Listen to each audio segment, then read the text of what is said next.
The Force screams.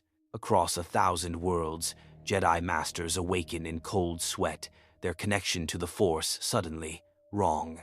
Ancient holocrons flicker with corrupted data, temple walls whisper in languages that predate the Republic itself. On Coruscant, the great Jedi Archives burn with impossible crimson flame that consumes nothing yet rewrites everything it touches.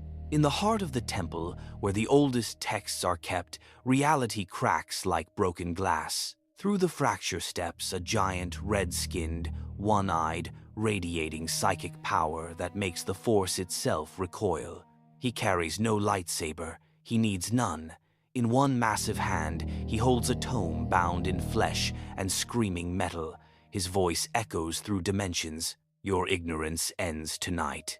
I will save you from yourselves. The Jedi Order has stood for 20,000 years. Tonight, a fallen Primarch will rewrite every word of it. This is Galaxy of Titans. The meditation chamber at the heart of the Jedi Temple had stood undisturbed for 3,000 years. Ancient masters had carved its walls from a single piece of Adagan crystal, a Force-resonant material that amplified contemplation and clarity. 12 Jedi sat in perfect stillness, their consciousness merged in a ritual as old as the Republic itself, the renewal of understanding, performed once every century to cleanse the temple of accumulated darkness. They felt it before it happened. The Force convulsed. Not a disturbance, not a tremor, a scream raw, psychic, impossibly loud. Master Von Kalik's eyes snapped open, silver tears streaming down his weathered face. Around him, the other Jedi collapsed, clutching their heads as something vast and alien clawed its way into their reality. The crystal walls cracked. Reality didn't break cleanly. It tore, like fabric ripping under impossible strain. Through the wound in space-time poured light that had no business existing in this dimension, crimson and gold, writhing with psychic energy that made the air itself scream. The temperature spiked, then plummeted. Frost formed on surfaces that simultaneously glowed with heat. Then he stepped through. Magnus the Red emerged into the Star Wars universe, like a fallen god crossing from one nightmare into another. He stood nearly 15 feet tall, his crimson skin etched with golden runes that pulsed with warp energy. A mane of copper hair framed a face, both beautiful and terrible, dominated by a single amber eye that saw not just the present, but layers of probability, history, and cosmic horror stacked atop one another. His other eye socket was sealed, the wound ancient and metaphysical. He wore armor of deepest red and gold, but it was his presence, his psychic weight, that truly dominated the chamber. The Force recoiled from him like water from burning oil. Fascinating. Magnus whispered, his voice a rumble that bypassed ears and spoke directly to the soul. He tilted his head, analyzing the energy that permeated this new universe. Not the warp. Similar architecture, different philosophy. Cleaner, more naive, his single eye fixed on Master Kalik, who struggled to his feet, lightsaber igniting with a snap hiss of blue plasma. "Stay back, aberration," Kalik commanded, his voice shaking but firm. "You have violated sacred ground. The Force itself rejects you." Magnus smiled. It was not cruel, merely sad. The expression of a teacher facing a student too ignorant to understand their own peril. "The Force," he repeated, tasting the word. In a nanosecond, his vast intellect processed centuries of philosophical doctrine, military history, and mystical practice, all gleaned from the psychic residue saturating the temple walls. Ah, yes, a cosmic energy field, binding, penetrating. Two aspects, light and dark, ignorance and more ignorance.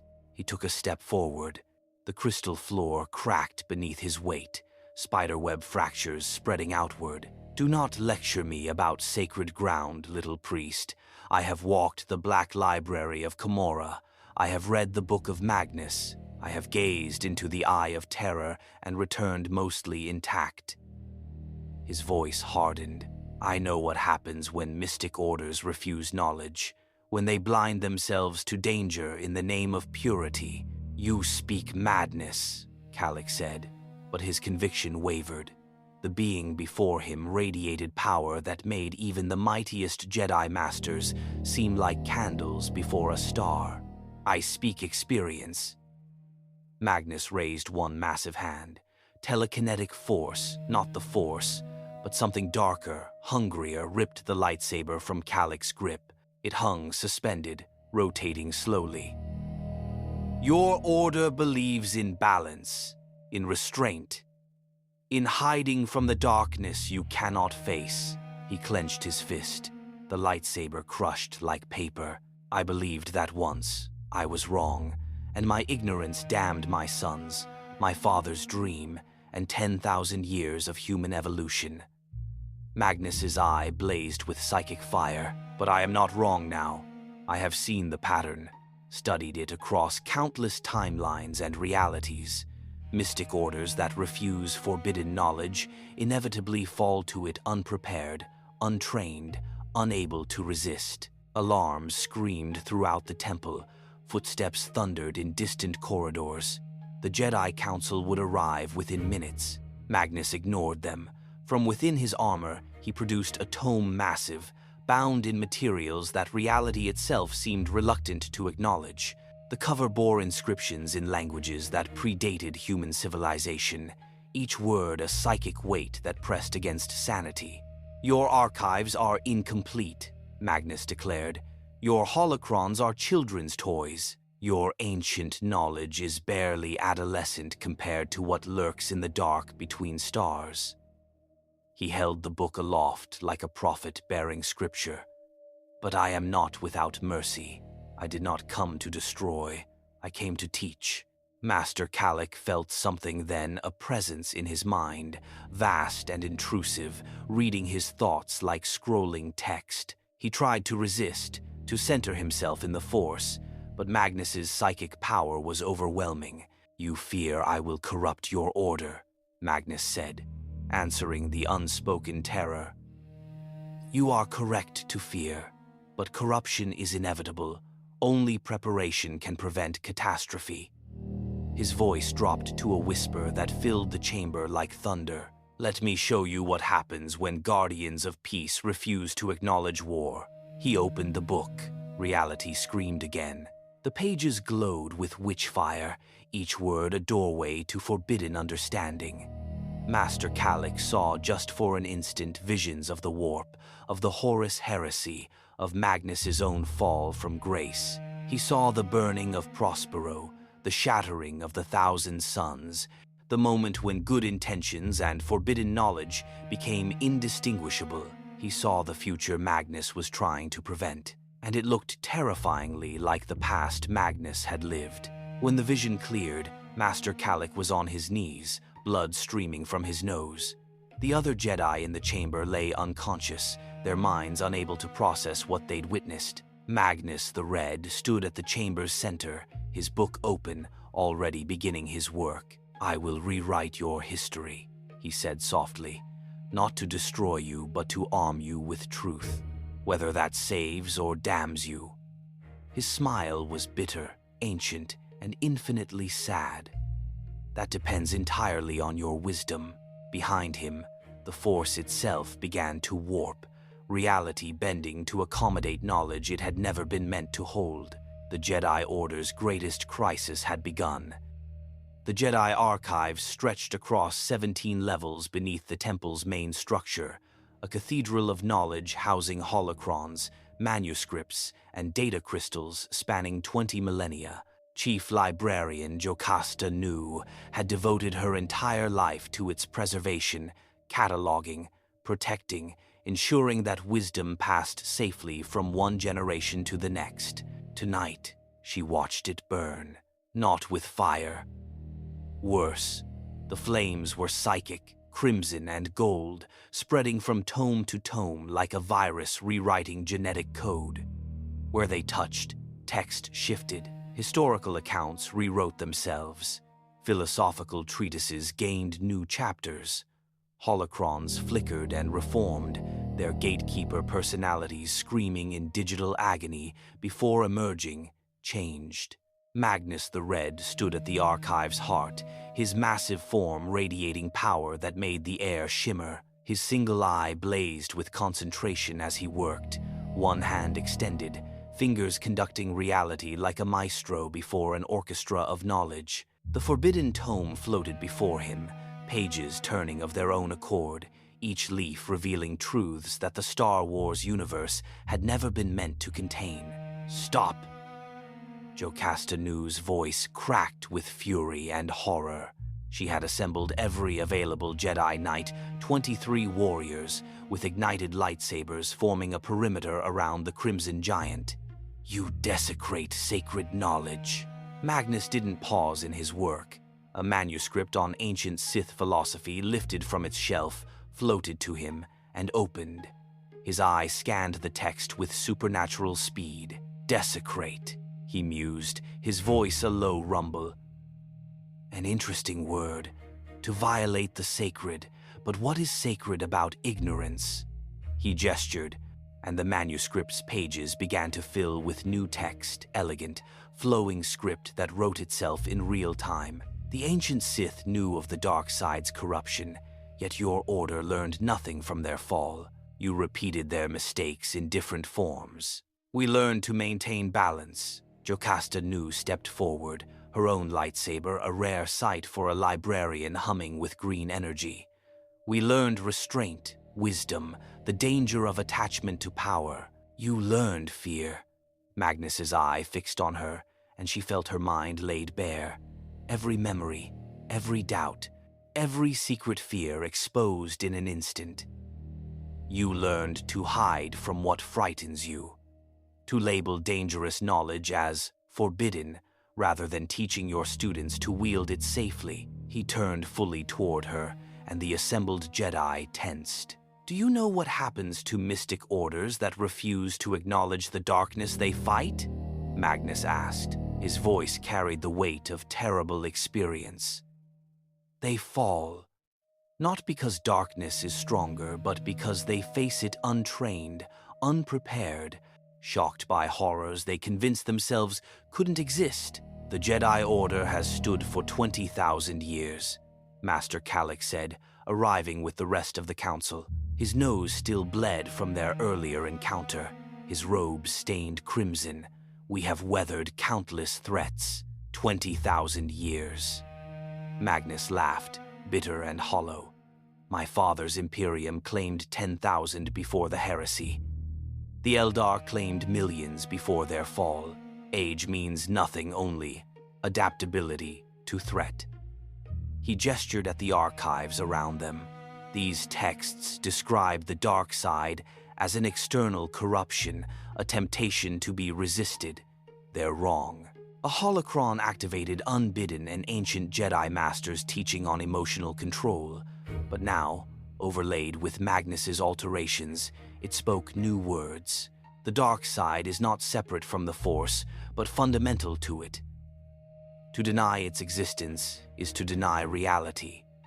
To refuse its study is to ensure defeat by those who embrace it fully. "Heresy," breathed Jocasta Nu.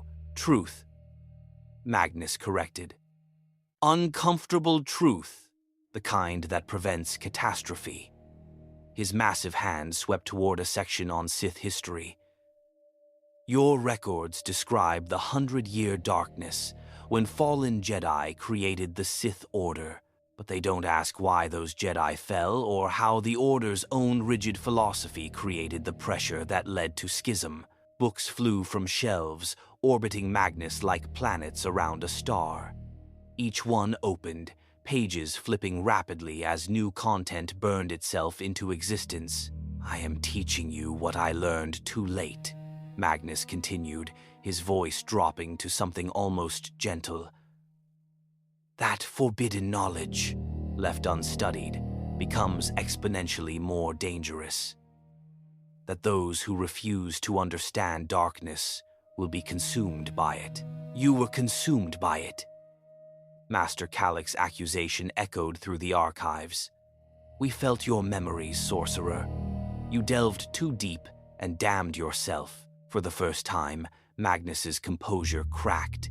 Pain flashed across his face, ancient, raw, never fully healed. Yes, he whispered. Yes, I did. But do you know why? He took a step forward, and the Jedi Knights raised their lightsabers defensively. Because my father, the Emperor of mankind, forbade psychic study, just as your code forbids attachment to knowledge of the dark. He told us the warp was dangerous, without teaching us how to navigate it safely. He commanded ignorance and called it protection. Magnus's eye burned brighter, tears of psychic fire streaming down his face. So when I discovered a faster way to warn him of betrayal, when I found the power to save my brother from corruption, I used it untrained, unprepared, blind to the true danger, and I shattered everything. His voice became a roar that shook the archives. I broke the webway. I damned my legion. I became the very monster he feared because he taught me fear instead of wisdom. The assembled Jedi felt it then, the crushing weight of Magnus's guilt, his desperate need for redemption, his conviction that he could prevent others from repeating his mistakes. Your order will face a crisis, Magnus said, forcing calm back into his voice. Decades from now, centuries. I cannot yet see clearly through this new universe's temporal currents, but it will come a fallen student, a corruption from within, a catastrophe born of good intentions and insufficient knowledge. He gestured at the rewriting archives. I am trying to prevent that, to give you the tools my legion never had. Yes, this knowledge is dangerous, but ignorance is fatal. Jocasta Nu looked at the transformed texts, at the holocrons now speaking truths the Jedi had spent millennia refusing to acknowledge. She saw the logic in Magnus's words, the terrible, seductive, poisonous logic. If we accept this, she said slowly, we change what the Jedi Order is. We become something else entirely. You become prepared, Magnus countered. The question is not whether you'll face darkness, but whether you'll face it educated or blind. Master Calic ignited his replacement lightsaber. Around him, the Council did the same, a dozen blades of blue, green, and yellow forming a constellation of resistance. We cannot allow this to continue, he declared. By the authority of the Council, you are... Magnus raised one finger. Every lightsaber in the archives deactivated simultaneously. The Jedi stared at their weapons in shock as Magnus's telekinetic power simply turned them off. Not with the Force, with something that bypassed it entirely. I am not your enemy, Magnus said softly, but neither am I subject to your authority. I am a Primarch of the 15th Legion, son of the Emperor, Lord of the Thousand Suns. His eye swept across them. And I will complete my work, whether you understand it as salvation or curse, that is for history to judge. He turned back to the archives, and the rewriting continued. Behind him, the Jedi Council stood paralyzed not by power, but by doubt. Because deep in their hearts, beneath their training and philosophy, they wondered, what if the monster was right? The council chamber occupied the temple's highest spire, a circular room of polished stone where sunlight streamed through tall windows. 12 seats arranged in a perfect circle, equality in wisdom, unity in purpose. For 20,000 years, the greatest minds of the Jedi Order had deliberated here, guided by the Force and collective meditation. Tonight, the chamber felt like a war room. He's reading our minds, Master Saras Kol said, pacing like a caged Vornsker. The Zabrak Jedi's facial tattoos seemed darker in the emergency lighting. Every strategy we discuss, every plan we formulate, he knows before we speak it. Not the Force, added Master Lyria then, a Mirialan woman whose calm had been legendary until 3 hours ago. Something else, something that bypasses our mental shields entirely. It's like he exists on a different frequency of consciousness. Master Calic stood at the chamber's center, his weathered face grave. Blood still crusted his upper lip from Magnus's initial psychic assault. We cannot fight what we cannot understand. And we cannot understand him. He's rewriting that understanding faster than we can form it. Jocasta Nu materialized in hologram form, her image flickering with interference. Masters, the corruption spreads beyond the archives. Junior initiates are accessing the altered texts. 3 have already requested transfer to Advanced Darkness Studies, a discipline that didn't exist 6 hours ago. Shut down the archives, Master Cole commanded. Full lockdown. Attempted. Failed. Jocasta's hologram crackled. His power extends through the texts themselves now.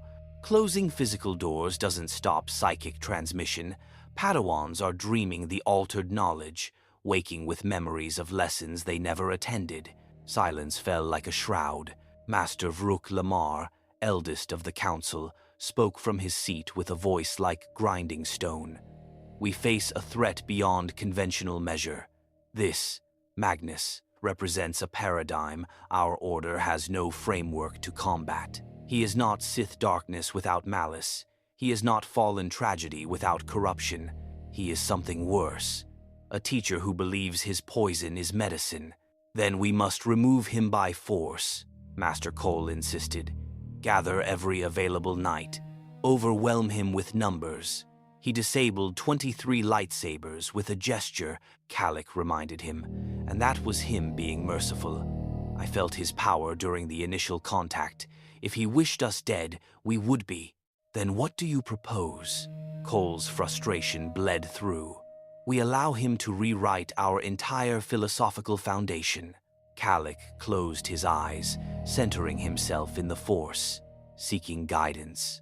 Finding only turbulence, the cosmic energy field itself seemed confused by Magnus's presence, unable to categorize him as light or dark, threat or ally. I propose, Calic said slowly, that we understand him. Not through the Force, he's proven immune to that. Through conversation, debate, the one thing that might penetrate his certainty. You want to talk to him. I want to challenge him philosophically. Calic opened his eyes. He claims to prevent our fall through knowledge. But knowledge without wisdom is the very trap he describes. If we can demonstrate the flaw in his reasoning, he'll read your thoughts and counter before you finish speaking. Lyria interrupted. Not if I don't think it. Calic's expression hardened. Magnus is brilliant, but brilliance has blind spots. His entire approach assumes we're repeating his father's mistakes, fear-based ignorance. But our order isn't built on fear. It's built on balance, restraint, and mindful engagement with both light and dark. He turned to face them all. Magnus fell because he pursued forbidden knowledge recklessly, believing himself wise enough to wield it safely. He's now doing the exact same thing to us, forcing knowledge he believes we need, convinced he knows better than 20,000 years of accumulated wisdom. Calic's voice gained strength. His blind spot is his own tragedy. He cannot see that he's repeating the cycle he claims to prevent. Master Vrook leaned forward. A logical trap, elegant, but it requires him to listen. He'll listen. Calic's certainty surprised even himself. I felt his guilt, his desperation for redemption. He wants to be right, which means he fears being wrong. That fear is our leverage, dangerous leverage. Vrook warned. A desperate being is unpredictable. Everything about this situation is dangerous. Calic moved toward the door. But doing nothing guarantees his corruption spreads. At least this gives us a chance to. The doors exploded inward. Not violently, they simply ceased to exist. Matter reorganized at the molecular level and dispersed as harmless vapor. Through the opening strode Magnus the Red, his massive form filling the doorway, his single eye blazing with psychic fire. You wished to debate philosophy? Magnus's voice carried amusement and sadness in equal measure. How convenient. I was coming to offer the same. The council members reached for their lightsabers. Magnus raised a hand, and they froze not telekinetically, but through sheer force of presence, the overwhelming psychic weight of his attention pinning them like insects. Peace, Magnus commanded, and it wasn't a request. Every word, every thought, every clever logical trap Master Kallik prepared. He stepped into the chamber, and the air temperature dropped. You're correct, of course. I am repeating patterns. The question is, are they the same patterns, or have I learned from previous failures? He released them, and the Jedi sagged, gasping. You claim, Magnus continued, moving to the chamber's center, that your order is built on balance, that you engage darkness mindfully with wisdom tempering knowledge. His eye swept across them. So tell me, why are 3/4 of the texts in your archives devoted to the light side? Why are detailed studies of Sith philosophy restricted to masters only? Why do your initiates learn of the dark side primarily through warnings rather than understanding? Because darkness corrupts, Master Cole said through gritted teeth. Because exposure without proper preparation leads to... Exactly my point, Magnus's voice thundered. You acknowledge the danger, then ensure your students face it unprepared. You teach them to fear the dark side, then wonder why fear leads them to fall when they finally encounter it. We teach caution, Kallik interjected. There's a difference between, I know what you're going to say, Magnus interrupted, tapping his temple. You'll argue that measured exposure, gradual understanding, builds resistance over time. That wisdom cannot be rushed. That flooding young minds with darkness would overwhelm their defenses. He leaned forward, his face level with Kallik's, despite the height difference. But I've seen your future, little Jedi. Fragments, possibilities, echoes of probability. And in several timelines, your order falls. Not to external invasion, not to Sith conquest. To internal corruption, a student who feels restricted by your teachings, who delves into forbidden knowledge alone, unprepared, and becomes catastrophe. The words hit like physical blows because they rang with truth. You speak of one possible future, Master Vrook said quietly. But futures are not fixed. The Force shows us possibilities, not certainties. The warp showed me certainties, Magnus countered. I ignored them. Thousands died. Will you make the same mistake clinging to hope while catastrophe builds? Kallik felt it then, the trap closing, not around Magnus, but around them. Every argument they could raise, he'd already heard in their thoughts and prepared counters for. Every philosophical stance he'd analyzed and found lacking. He was too fast, too intelligent, too experienced in debate. Unless you're afraid, Kallik said softly. Magnus froze. Everything you've said, everything you've done, it's driven by fear. Fear that we'll repeat your mistakes. Fear that your suffering was meaningless if you can't prevent ours. Fear that you're still wrong, even now, even armed with hindsight. The temperature dropped further. Frost formed on the windows. You dare. I dare because it's true. Kallik stepped forward, meeting that terrible single eye. You claim to teach wisdom, but wisdom isn't about accumulating knowledge. It's about knowing when not to act. You preach preparation, but you're not preparing us. You're forcing your trauma onto us, desperate to prove that your fall had meaning.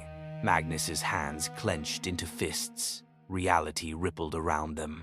Your father made you afraid of the warp, Kallik pressed. So you dove into it recklessly to prove you weren't afraid. Now you make us afraid of ignorance, hoping we'll embrace your knowledge. Don't you see? You're still reacting to fear, still letting it control you. For a long moment, silence reigned. The two beings, Primarch and Jedi Master, faced each other across an impossible gulf of experience and philosophy. Then Magnus the Red did something unexpected. He laughed, not cruelly, not dismissively, with genuine, bitter appreciation. Well played, Master Calic. Use my own psychology against me, appeal to my deepest wound. His smile was terrible. But you've made one miscalculation. He spread his arms wide. I'm not afraid of being wrong. I'm certain of it. I know my methods are flawed, my approach tainted by trauma, my wisdom compromised by guilt. His eye blazed brighter. But flawed action is better than perfect inaction. I would rather save you clumsily than watch you fall gracefully. The council chamber shook as Magnus's power surged.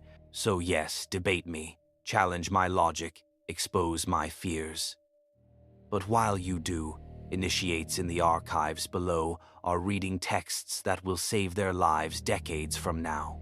And that, Master Jedi, is worth any philosophical compromise. He turned and strode toward the destroyed doors. I'll be in the archives when you're ready to discuss specifics rather than psychology. Bring your best arguments. He paused at the threshold, but bring them quickly, because your hidden crisis? The student who will fall and nearly destroy everything. His smile was haunting. They're already in the temple, already reading the old texts, already beginning the path to catastrophe. Magnus's voice dropped to a whisper that filled the chamber. Would you rather they learned from your sanitized histories or from mine? He vanished in a pulse of psychic fire. The council sat in stunned silence, the weight of impossible choices pressing down like gravity. He's right, Jocastanu's hologram whispered. Force help us, he might be right. And in the archives below, a young Padawan named Darius Jade turned the page of a newly altered manuscript, his eyes widening as forbidden knowledge poured into his eager mind. The corruption had found its first true believer. Darius Jade had always been hungry. Not for food the temple provided adequately for all initiates. He hungered for understanding, for answers to questions his masters deflected with platitudes about patience and the Force's will. Why did the dark side corrupt? What made Sith philosophy fundamentally wrong rather than simply opposed? How could one truly resist temptation without understanding its nature? The standard texts offered nothing. Warnings without explanation, restrictions without justification. Until tonight, the manuscript before him glowed with residual psychic energy, words still settling into their new configurations. It was a treatise on emotional control, a topic he'd studied dozens of times. But this version was different. Emotion is not the enemy of the Jedi. Suppression is. The dark side does not corrupt through feeling, it corrupts through denial, through emotions forced underground where they fester untended. A Jedi who acknowledges anger, studies its origin, and mindfully releases it is stronger than one who pretends anger doesn't exist. Darius read the passage 3 times, his heart's racing. It contradicted everything his masters taught, yet it made perfect sense. How many times had he seen fellow Padawans fall precisely because they'd bottled their emotions until they exploded? Fascinating, isn't it? Darius jumped. A figure emerged from between the archive stacks, a female Twi'lek Padawan named Shara Ven. Her leku twitched with nervous excitement as she approached, carrying her own altered text. "You're reading the new materials too?" Darius whispered, glancing around. The archives were supposed to be restricted during the emergency, but the lockdown hadn't held. Couldn't hold naught against knowledge that transmitted itself psychically. "Everyone is," Shara said, settling beside him. "Or everyone brave enough. The masters are terrified, but..." She held up her manuscript, a historical account of the 100-year darkness. "Look at this. The original version portrays the fallen Jedi as purely evil, seduced by darkness. This version shows the systemic failures that pushed them to rebellion." She pointed to a passage. The Jedi of that era demanded absolute emotional sterility, punishing any display of passion or individual thought. They created the very pressure cooker that exploded into schism. The dark side did not seduce these Jedi. The Order's rigidity drove them into its arms seeking relief. "It's revisionist," Darius said, but his voice lacked conviction. "The giant Magnus, he's rewriting history to suit his narrative, is he?" Shara's eyes gleamed. "Or is he revealing truths the Order has been hiding from itself? Think about it, Darius. Why do we lose so many Padawans to the dark side? Why does every generation produce fallen Jedi despite millennia of refinement in our training? Because darkness is always present," Darius recited. "Because vigilance is, because we're doing it wrong." The voice was deep, resonant, and came from everywhere at once. Magnus the Red materialized from shadow itself, his massive form somehow fitting between the archive stacks despite geometric impossibility. Up close, he was even more overwhelming, psychic power radiating from him like heat from a star. Both Padawans scrambled backward, but Magnus raised a calming hand. "Peace, younglings. I'm not here to harm you. Quite the opposite." He gestured at their manuscripts. "I see you've found the revised texts. Tell me, do they ring true?" Darius's mouth felt dry. He should run, should call for the masters, should resist this obvious corruption. "But they do," he admitted. "That's what terrifies me." Magnus smiled, sad, understanding, genuinely gentle. "Good. Fear that comes from wisdom rather than ignorance is the beginning of true strength." He settled into a cross-legged position, his size making the gesture absurd yet somehow dignified. "Your masters would tell you I'm planting seeds of doubt. They're correct. But doubt isn't evil, unexamined certainty is." "You're a Sith," Shara said, but it sounded like a question. "I'm something far worse," Magnus replied. "I'm a cautionary tale who survived to learn from his mistakes." The Sith embrace darkness fully, believing power justifies any cost. "I learned that power without wisdom is suicide," his single eye fixed on them. "Your Order does the opposite, fears darkness so completely that you refuse to study it properly. Both extremes lead to catastrophe." He waved a hand, and a dozen manuscripts floated down from the shelves, arranging themselves in the air. "These are the texts your masters don't want you reading until you're ready. But readiness is impossible without exposure, so I've altered them not to corrupt you, but to arm you with context the originals lacked." One tome opened a Sith philosophy text, but now margin notes filled the pages in glowing crimson script. The author claims that passion gives strength. Technically true, but passion without discipline leads to self-destruction within 3 decades, as evidenced by the author's own death in a duel with his apprentice. Passion is fuel. Without an engine to direct it, fuel merely explodes. Another text, a Jedi meditation manual. New editions appeared. The prescribed technique suppresses rather than resolves emotional conflict. Subjects using this method show a 47% higher rate of sudden psychological breaks under stress. Recommended alternative, acknowledgement meditation, where emotions are observed, understood, and mindfully released rather than buried. "You're teaching us to resist the dark side," Darius said slowly. "Understanding dawning, not by fearing it, by understanding it so completely that we see its flaws." "Precisely." Magnus's approval was palpable. "Your masters teach you that the dark side is seductive, irresistible, all-consuming. They're wrong. The dark side is obvious. It offers quick power at long-term cost, a transaction any educated mind can analyze and reject." He leaned forward, and both Padawans felt the weight of his attention. "The reason Jedi fall isn't because darkness is strong. It's because your Order keeps you ignorant of the exchange rate until you're already in debt. By the time you realize what the dark side costs, you've invested too much to walk away." Shara's Leku coiled anxiously. But if we study darkness, if we expose ourselves to Sith philosophy, won't we become corrupted? An excellent question. Magnus gestured, and a new text appeared, this one clearly his own work, the pages fresh and untouched by time. Read this. It's a comparative analysis of 57 documented falls to darkness across multiple realities and timelines. Study the patterns.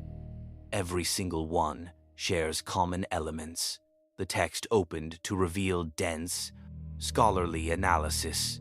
Subject begins study of forbidden knowledge in isolation, believing themselves uniquely capable of resisting corruption. Subject convinces themselves that minor ethical compromises serve a greater good.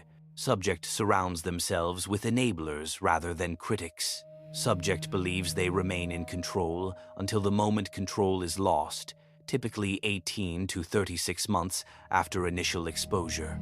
You see, Magnus said, the dark side doesn't corrupt through exposure. It corrupts through arrogance, isolation, and gradual ethical erosion. If you study it mindfully, with peers to challenge your reasoning, with constant self-examination of your motivations.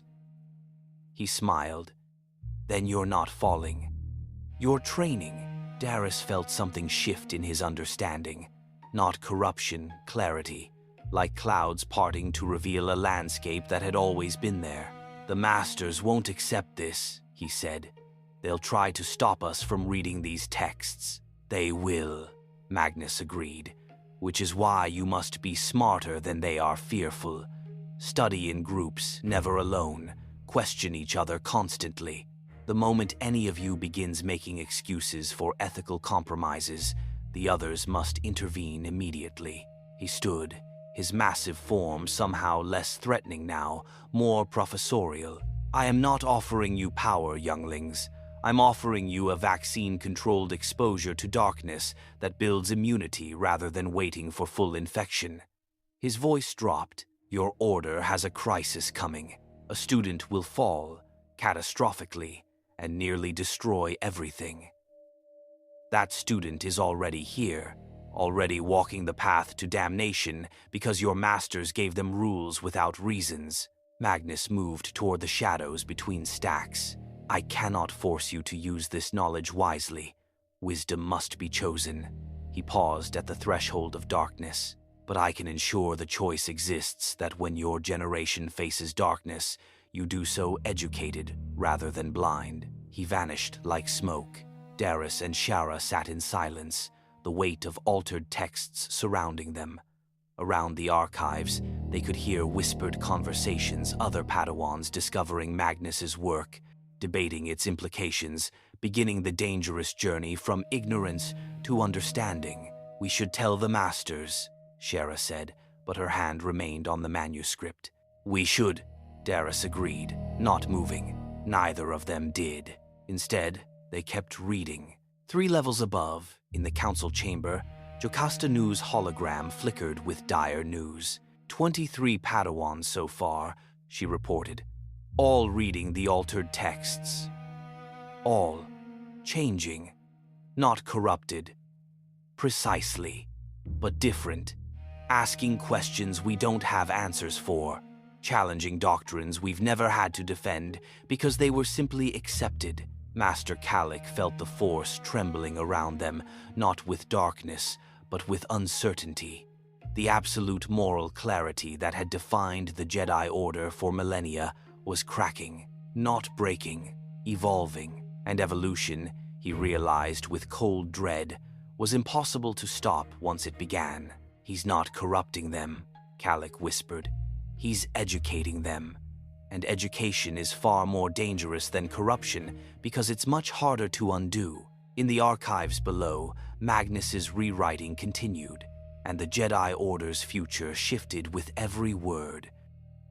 Supreme Chancellor Tarsus Valorum stood before the full Senate, his ceremonial robes heavy with the weight of office and crisis. The great rotunda of the Galactic Senate stretched above him, a dome of polished durasteel, where 1,000 repulsor pods floated like satellites around a dying star. Each pod contained representatives from member worlds, their faces broadcasting on holoscreens throughout Republic space. Today, those faces showed fear. "The situation is unprecedented," Valorum announced, his amplified voice filling the chamber.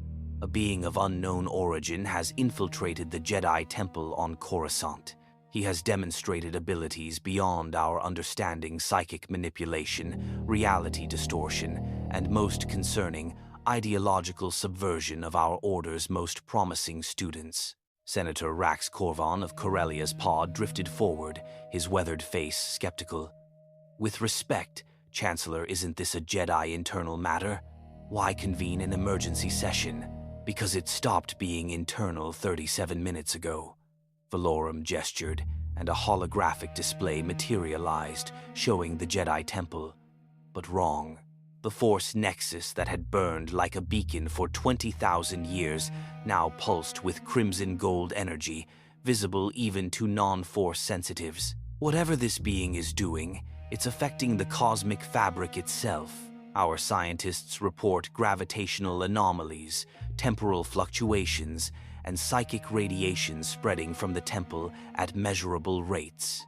Senator Lyra Vass of Alderaan leaned forward, her diplomatic poise cracking. "Psychic radiation? Chancellor, are our citizens in danger?" "Unknown." The admission tasted like ash. "The Jedi Council claims Magnus, that's his name, poses no direct threat to civilian populations, but his presence is rewriting reality at a fundamental level." Reports from across Coruscant describe citizens experiencing vivid nightmares, shared hallucinations of distant wars, and spontaneous knowledge of things they shouldn't know. The Senate erupted in overlapping shouts, demands, accusations. Valorum let them rage for precisely 30 seconds before raising his hand for silence. "The Jedi are attempting diplomatic resolution," he continued. "But we must prepare for the possibility that they fail. I am requesting emergency powers to authorize military intervention if necessary." "Military intervention against the Jedi Temple?" Senator Corvon's disbelief was palpable. "You're suggesting we attack the very order that has protected the Republic for—" "I'm suggesting we prepare to protect the Republic from an entity the Jedi cannot control." Valorum's composure finally cracked. "This Magnus claims to be from another universe, entirely one where psychic power consumes galaxies. He's rewriting our most sacred texts, corrupting our future peacekeepers, and radiating energy that's affecting millions of minds." A new voice cut through the chaos, smooth, measured, laced with concern that felt almost rehearsed. "Perhaps we are approaching this incorrectly." Senator Palpatine of Naboo guided his pod forward with practiced grace. The unassuming politician rarely spoke in full session, preferring committee work to grandstanding. But when he did speak, people listened, his words always seeming to cut through confusion with simple clarity. "We fear this Magnus because we don't understand him," Palpatine continued, his hands spread in a calming gesture. "We see power beyond our comprehension and assume malevolence. But has he actually harmed anyone? Killed? Destroyed?" "He's corrupting Jedi students," Senator Vass protested. "Or educating them," Palpatine countered gently. "Forgive me, but isn't the entire purpose of the Jedi Order to seek knowledge and understanding? If this being offers new perspectives on the Force, perspectives that challenge orthodoxy, isn't the appropriate response dialogue rather than military force?" Murmurs of agreement rippled through the chamber. Valorum felt control slipping. "Senator Palpatine, with respect, you weren't present for the classified briefing. The Jedi Council believes. The Jedi Council is afraid." Palpatine's voice remained soft, but his words landed like hammer blows. "They have maintained doctrinal control for 20 millennia. Now someone challenges their authority with knowledge they cannot refute, only suppress.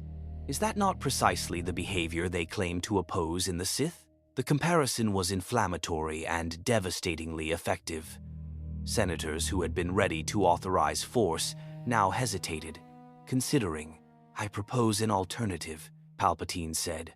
"Before we authorize military action against our greatest defenders, let us send an independent delegation to meet this Magnus. Not Jedi, they're compromised by their own fear, but representatives of the Republic, approaching with open minds and diplomatic intentions." "And if he corrupts them too?" Valorum demanded. Palpatine smiled, warm, disarming, hiding calculations that ran deep as the Force itself. "Then, at least we'll understand what we're facing." "But Chancellor, consider this. If Magnus truly wielded the power to corrupt at will, wouldn't the entire temple already be lost? The fact that most Jedi still resist suggests his influence isn't irresistible, merely persuasive. And if his arguments are truly so compelling."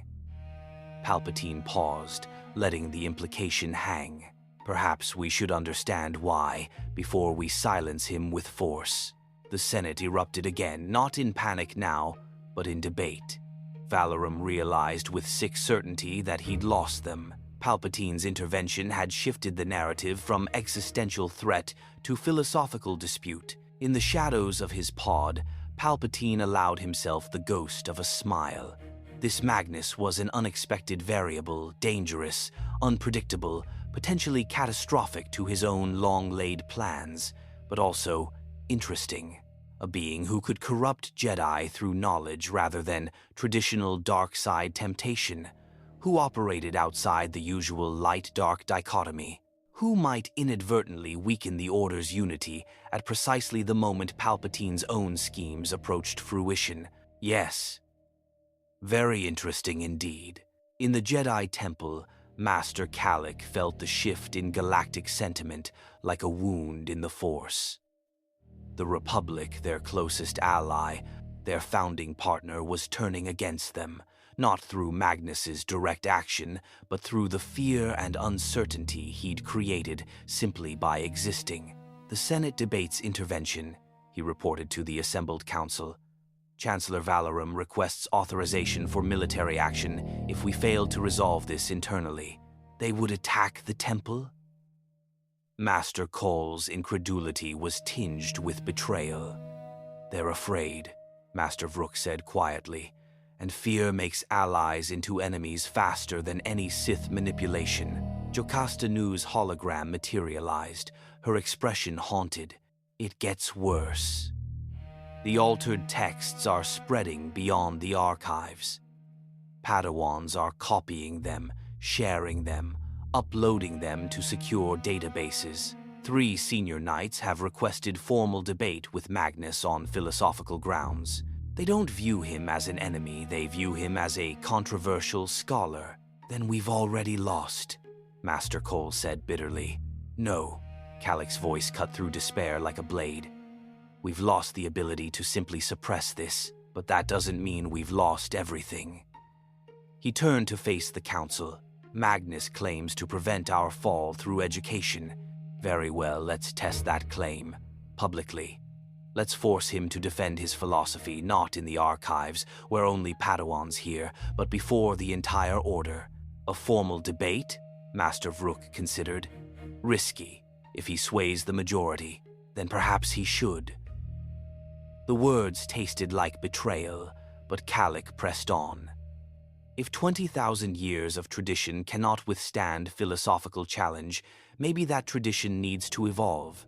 But if Magnus's approach is truly flawed, if his methods lead to corruption rather than prevention, then exposing those flaws publicly is our best defense." "You're suggesting we legitimize him," Lyria said slowly.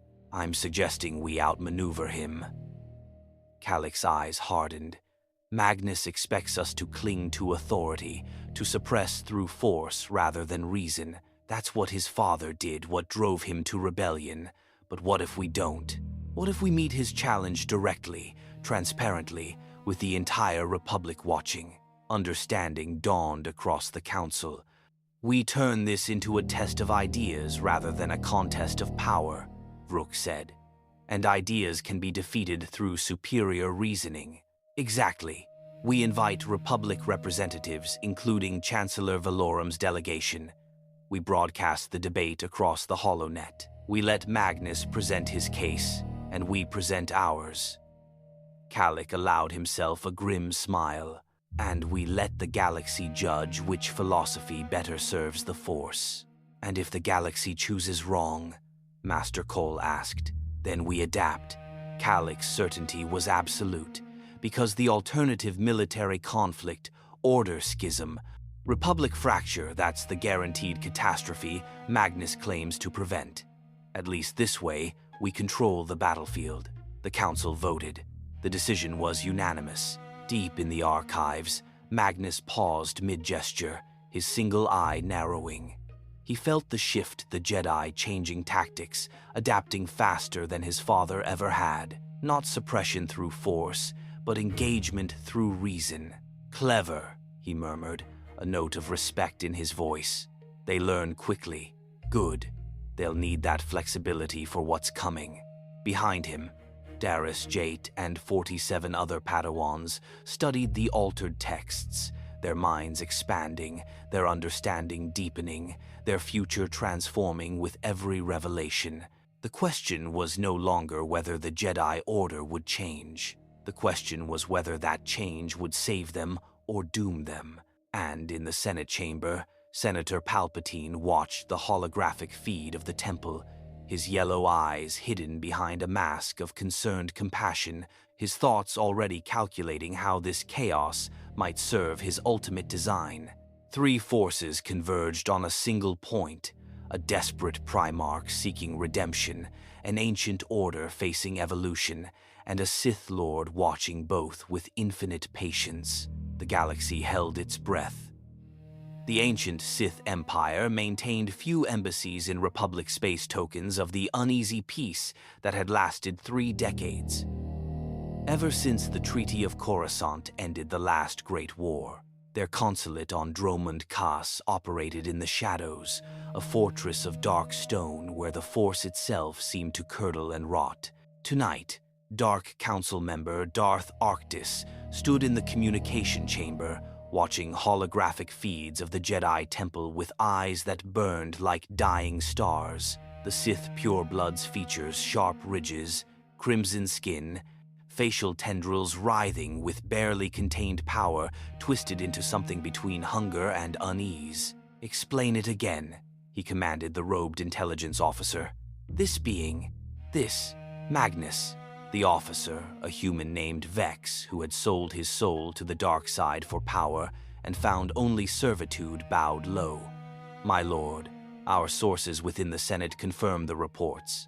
An entity calling itself a Primarch has emerged within the Jedi Temple. He demonstrates abilities beyond conventional Force usage, psychic manipulation that bypasses mental shields, reality warping without apparent limits, and knowledge that predates this galaxy's history. And the Jedi cannot stop him. They choose not to, my lord. He claims to be educating them, preventing a future catastrophe by rewriting their philosophical foundations." Vex hesitated. "Our agents report that many younger Jedi are receptive to his teachings." Darth Arctis felt something he hadn't experienced in decades, genuine uncertainty. The Sith thrived on understanding power, its acquisition, its application, its cost, but this Magnus represented power that operated outside their entire framework. "Summon Darth Nox," he ordered. "This requires sphere expertise." Darth Nox arrived within the hour, her presence announced by the screaming of tormented spirits bound to her will. The human woman had clawed her way from slavery to Dark Council through sheer ruthless cunning and necromantic mastery. Where other Sith saw obstacles, she saw opportunities. "You've seen the reports?" Arctis asked without preamble. "I felt the disturbance." Nox's voice carried the whisper of 1,000 deaths. "Something is rewriting the Force itself, not corrupting it toward darkness, but changing its fundamental nature. It's like watching someone reprogram reality at the source code level." She moved to the holographic display, her fingers dancing through the projection. "This, Magnus, He's not Sith, he doesn't feed on suffering or draw power from pain. He's not Jedi, he embraces knowledge they consider forbidden. He's something else entirely. An opportunity? Arctis suggested. Potentially. Or an extinction-level threat. Nox enlarged the image, showing Magnus in the archives, his massive form glowing with psychic fire. Look at his power signature. It's not dark side energy, it's not even force energy. It's something that uses the force, like a tool, rather than being part of it. You're saying he's immune to our traditional methods? I'm saying our traditional methods might not even register to him. He exists on a different frequency of reality. Nox's smile was sharp, which means we need to understand him before we can exploit or eliminate him, Arctis considered. The Jedi are preparing for public debate. They intend to challenge his philosophy before the entire Republic. Then we attend, Nox decided immediately. Officially, as concerned parties invested in galactic stability. Unofficially. Her eyes glinted with dark hunger. To learn. This being has knowledge that predates the Force itself. If we could acquire even a fraction of that understanding, it could shift the balance of power permanently. Arctis finished. They stood in silence, two apex predators contemplating prey that might actually be a rival predator in disguise. There's another consideration, Nox said quietly. What if he's right? Arctis turned sharply. Explain. The Jedi suppressed emotions, denied passion, and called it wisdom. We embraced emotions, indulged passion, and called it strength. Both philosophies are incomplete, we've always known that. She gestured at the hologram. What if this Magnus offers a third path, one that acknowledges both light and dark without being consumed by either? Heresy, Arctis said, but his tone lacked conviction. Perhaps, or evolution. Nox's expression turned calculating. The Treaty of Coruscant keeps us in stalemate with the Republic. Neither side can gain advantage because our philosophies are predictable. But someone who operates outside the binary, who corrupts Jedi, not through traditional dark side temptation, but through education. Understanding dawned like a black sun. He could break the stalemate, Arctis whispered, either by weakening the Jedi Order through internal division, or by creating something entirely new, Nox finished. A Force tradition that makes both our orders obsolete. The implications hung heavy as Durasteel. For 3,000 years, Sith and Jedi had defined themselves in opposition, light versus dark, passion versus serenity, power versus wisdom. Their eternal conflict had shaped galactic history, philosophy, and war. What happened when a third option appeared? We need someone inside, Arctis decided. Someone who can approach Magnus directly, study him, determine whether he's a weapon we can wield or a threat we must eliminate. I'll go myself, Nox said. Too obvious. The Jedi know you. So does Republic intelligence. Arctis thought for a moment. We need someone unexpected. Someone Magnus wouldn't immediately identify as Sith. Someone curious rather than ambitious, Nox mused. Someone genuinely interested in knowledge over power. Her smile turned predatory. I have exactly the person. 3 hours later, on the industrial moon of Nar Shaddaa, a message reached a cantina in the smugglers' sector. The recipient was a former Jedi named Kale Sorvis, expelled from the Order 15 years prior for delving too deeply into Sith philosophy without Council permission. He'd refused to turn to the dark side, instead becoming a scholar of forbidden knowledge, making his living as an information broker in the galaxy's shadows. The message was simple. A being called Magnus the Red is rewriting Jedi history. He possesses knowledge that predates our galaxy. The Sith Empire offers substantial payment for detailed intelligence on his capabilities, methods, and vulnerabilities. Interested parties should attend the upcoming temple debate as independent observers. KL read the message 3 times, his heart racing with the old hunger, the need to know. to understand, to push beyond artificial boundaries. He didn't care about Sith payment, but a being who could rewrite history itself, that was worth any risk. Back in the Sith consulate, Darth Nox watched surveillance feeds showing similar messages reaching 24 other individuals. Force sensitives who'd left both Jedi and Sith orders, scholars obsessed with forbidden lore, historians who'd dedicated lives to understanding the Force's deepest mysteries. "You're creating a network of spies," Arctis observed. "I'm creating an insurance policy," Nox corrected. "If Magnus is a threat, we'll have multiple sources of intelligence. If he's an opportunity, we'll have agents positioned to exploit it. And if he's something else entirely," her smile turned cryptic, "then we'll have witnesses who can warn us before apocalypse arrives."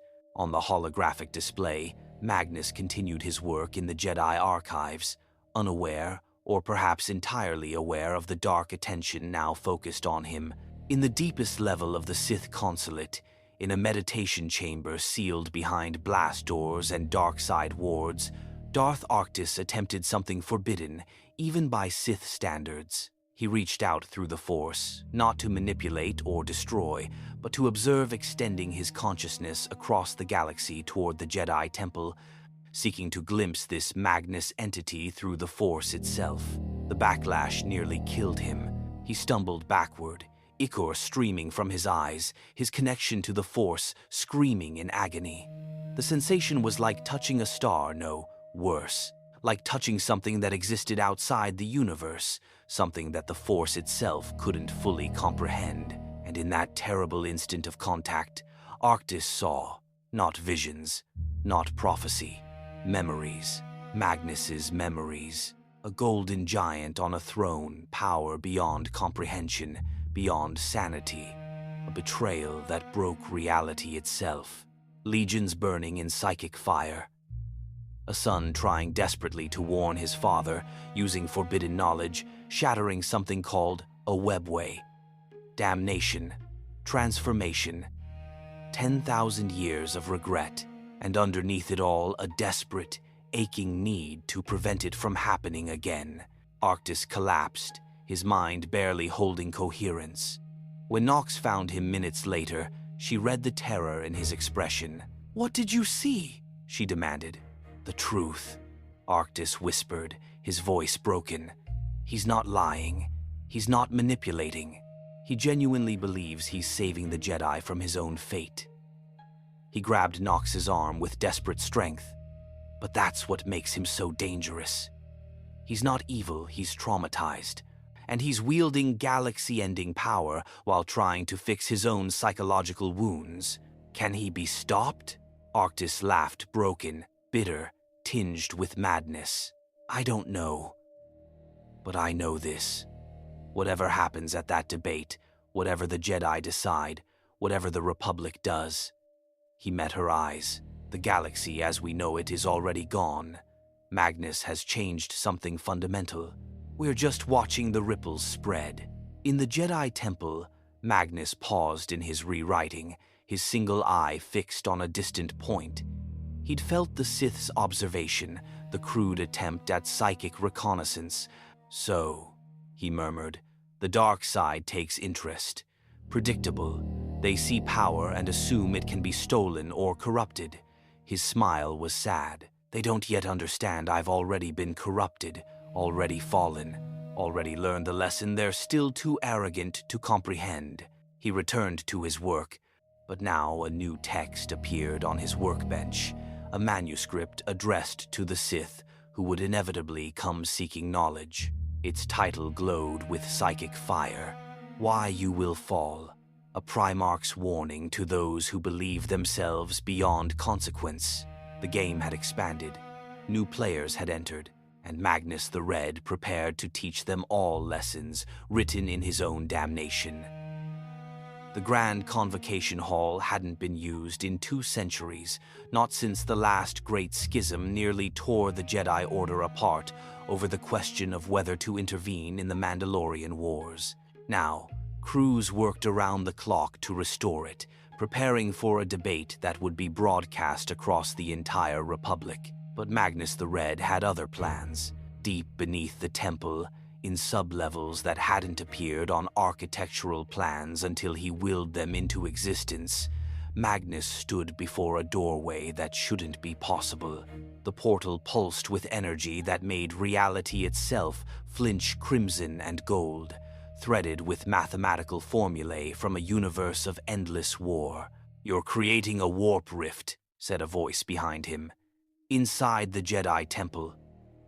"Are you insane?" Magnus turned to find Kael Sorvis, the expelled Jedi turned information broker, standing at the corridor entrance. The man had arrived on Coruscant 6 hours ago, ostensibly to observe the debate, but curiosity had driven him deeper. Following psychic breadcrumbs Magnus had deliberately left. Insane? Magnus considered the question seriously. By the standards of your universe, absolutely. But insanity is merely perspective misaligned with consensus reality. He gestured at the impossible door. "I'm not creating a warp rift.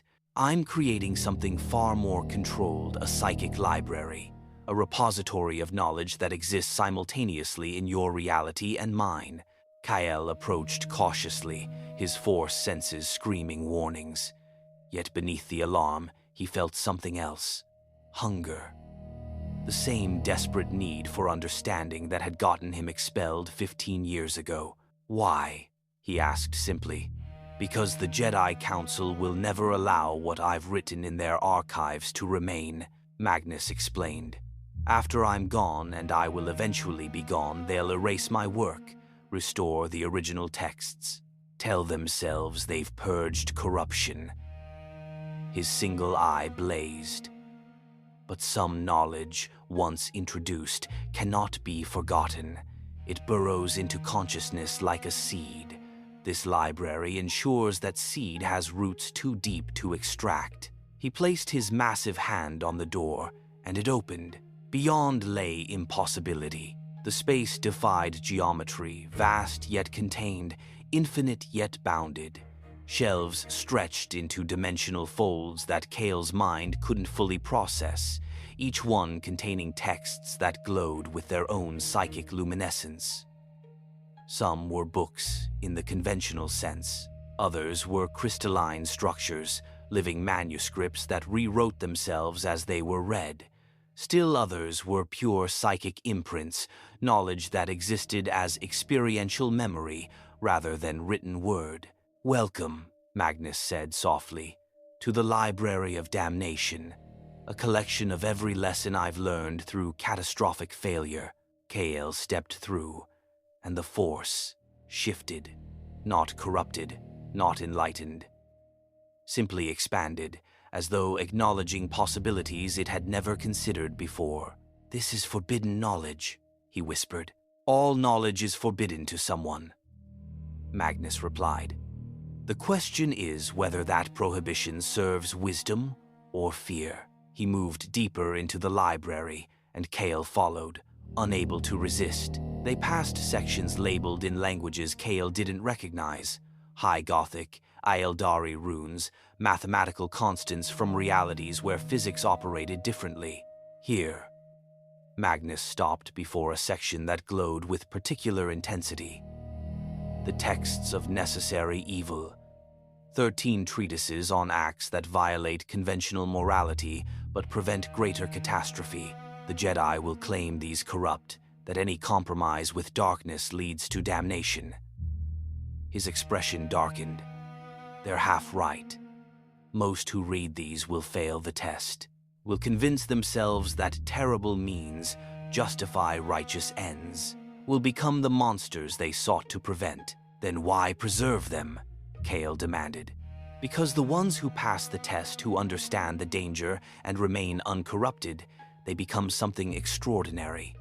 Magnus pulled a tome from the shelf. Its cover was bound in a material that looked disturbingly like flesh. "This is the account of Lord Commander Dante of the Blood Angels, a warrior who embraced necessary darkness for 1,500 years without losing his soul. He knew exactly what he was. never deluded himself, never made excuses, and precisely because he understood the cost, he never paid more than required. He held the book out to Kale. "Can you pass that test? Can any Jedi?" "I don't know. But I know that without the option to try, your order will eventually face a crisis where ignorance guarantees failure." Kale took the book with trembling hands. The moment his fingers touched the cover, knowledge poured into his mind, not words, but experiences. He felt Dante's exhaustion, his guilt, his absolute unwavering conviction that some evils must be committed to prevent greater ones. And underneath the razor's edge, the Lord Commander walked for millennia, never quite falling, never quite rising, existing in perfect, terrible balance.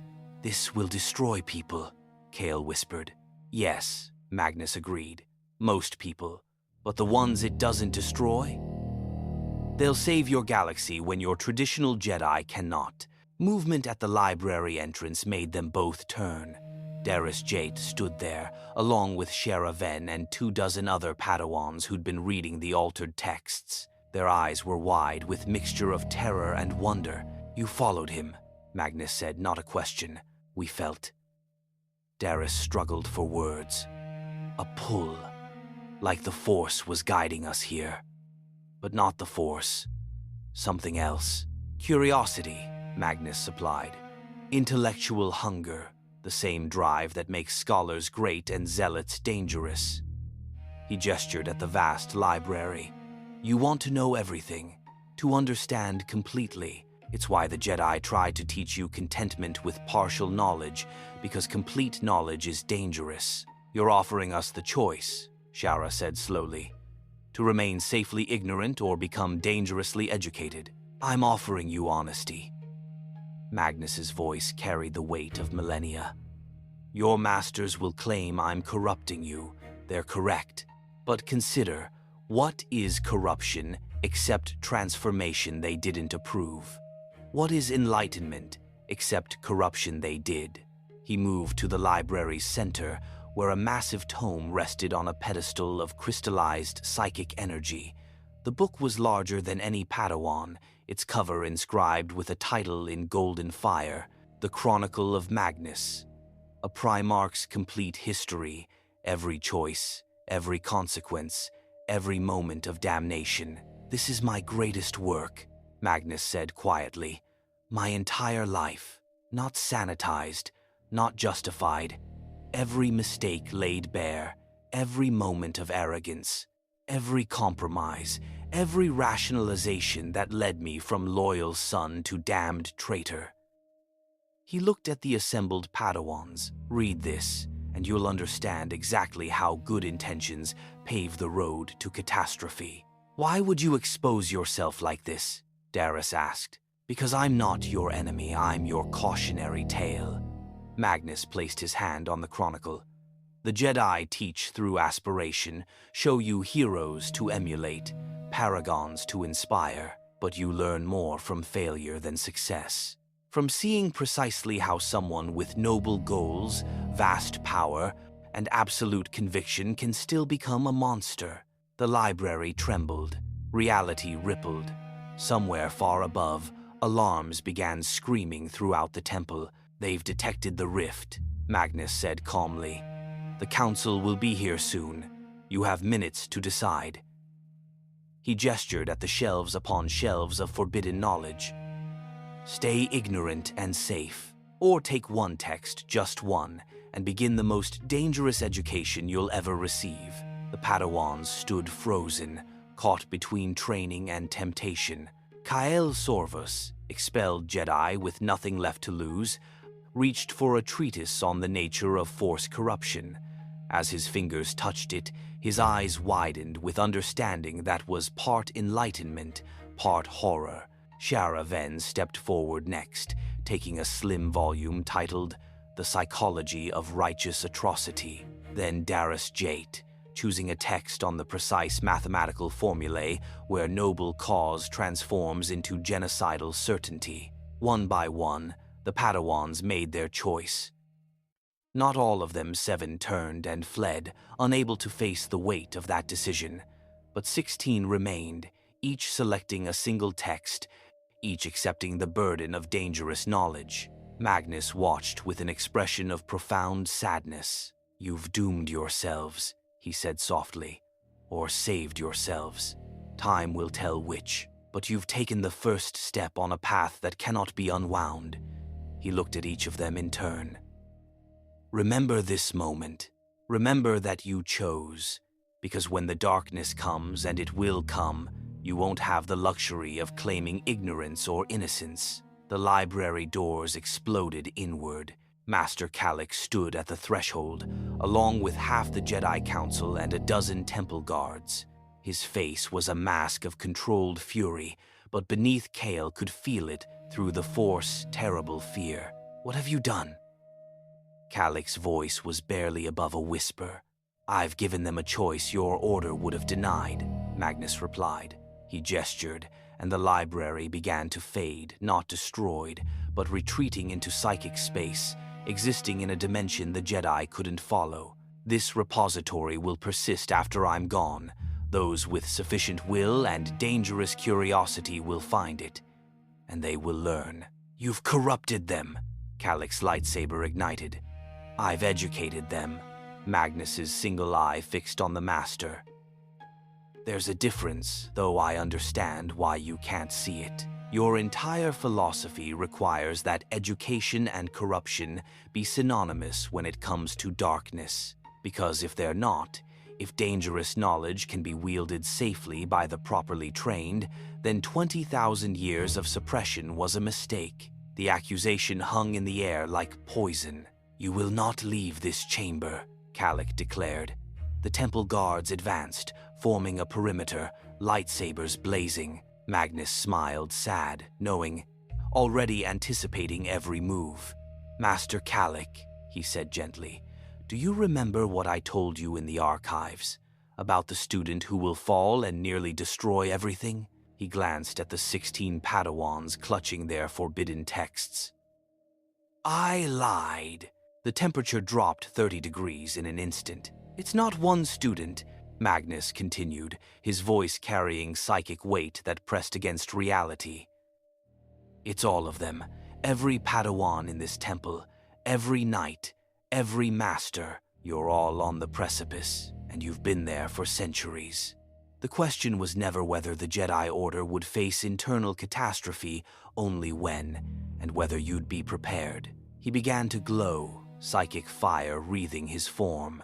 "Tomorrow, you'll hold your debate. You'll argue philosophy before the Republic. You'll try to prove my methods corrupt and dangerous." His smile turned sharp. "But tonight, I'll show you exactly what I'm trying to prevent. I'll open a window to the warp itself, let you glimpse the horrors that consume those unprepared for darkness." "No." Kalik lunged forward, but Magnus was already moving. The Primarch raised both hands, and reality screamed. A rift tore open, not controlled, not safe, but raw and bleeding. Through it poured visions of the warp. Endless demon hordes, space marines falling to chaos, the 1,000 suns burning on Prospero. Magnus himself weeping as his legion shattered into dust and corruption. Every Jedi in the chamber fell to their knees, minds overwhelmed by cosmic horror their training had never prepared them to face. And in that moment of absolute vulnerability, Magnus the Red taught his cruelest lesson. Sometimes, the only way to prevent catastrophe is to let people glimpse it firsthand. The question was whether the experience would prepare them or break them. The warp vision lasted 17 seconds. For the Jedi experiencing it, those 17 seconds stretched into subjective eternities. They witnessed the slow death of hope across 10,000 years. They felt Magnus's anguish as he realized his warning to the Emperor had shattered the Imperial webway, humanity's last chance at salvation. They experienced the moment when good intentions curdled into damnation, when the line between savior and destroyer blurred beyond recognition. When the vision ended, 12 Jedi Masters lay unconscious. The temple guards stood frozen, their lightsabers extinguished, their minds struggling to process what they'd seen. The 16 Padawans who'd taken texts from the library clutched them like lifelines, tears streaming down their faces. Only Master Kalik remained standing, barely. Blood ran from his nose, his ears, the corners of his eyes, but his gaze remained fixed on Magnus with terrible understanding. "You didn't just show us your past," he whispered. "You showed us our future. Multiple futures. Branching timelines where the Jedi Order falls in exactly the ways you describe." Magnus lowered his hands, the warp rift sealing itself. He looked diminished somehow, not in power, but in will. Opening that window had cost him something essential. "Now you understand," he said quietly. "I'm not guessing. I'm not theorizing. I've seen your possible futures written in the warp's endless permutations. And in most of them, not all, but most, your order destroys itself through the same pattern that damned my legion." He gestured at the collapsed Jedi. "Rigid adherence to doctrine, refusal to acknowledge uncomfortable truths. A student pushed to breaking because they're given rules without reasons. And when the crisis comes, when they need knowledge to resist corruption, they have only fear." Magnus's voice cracked.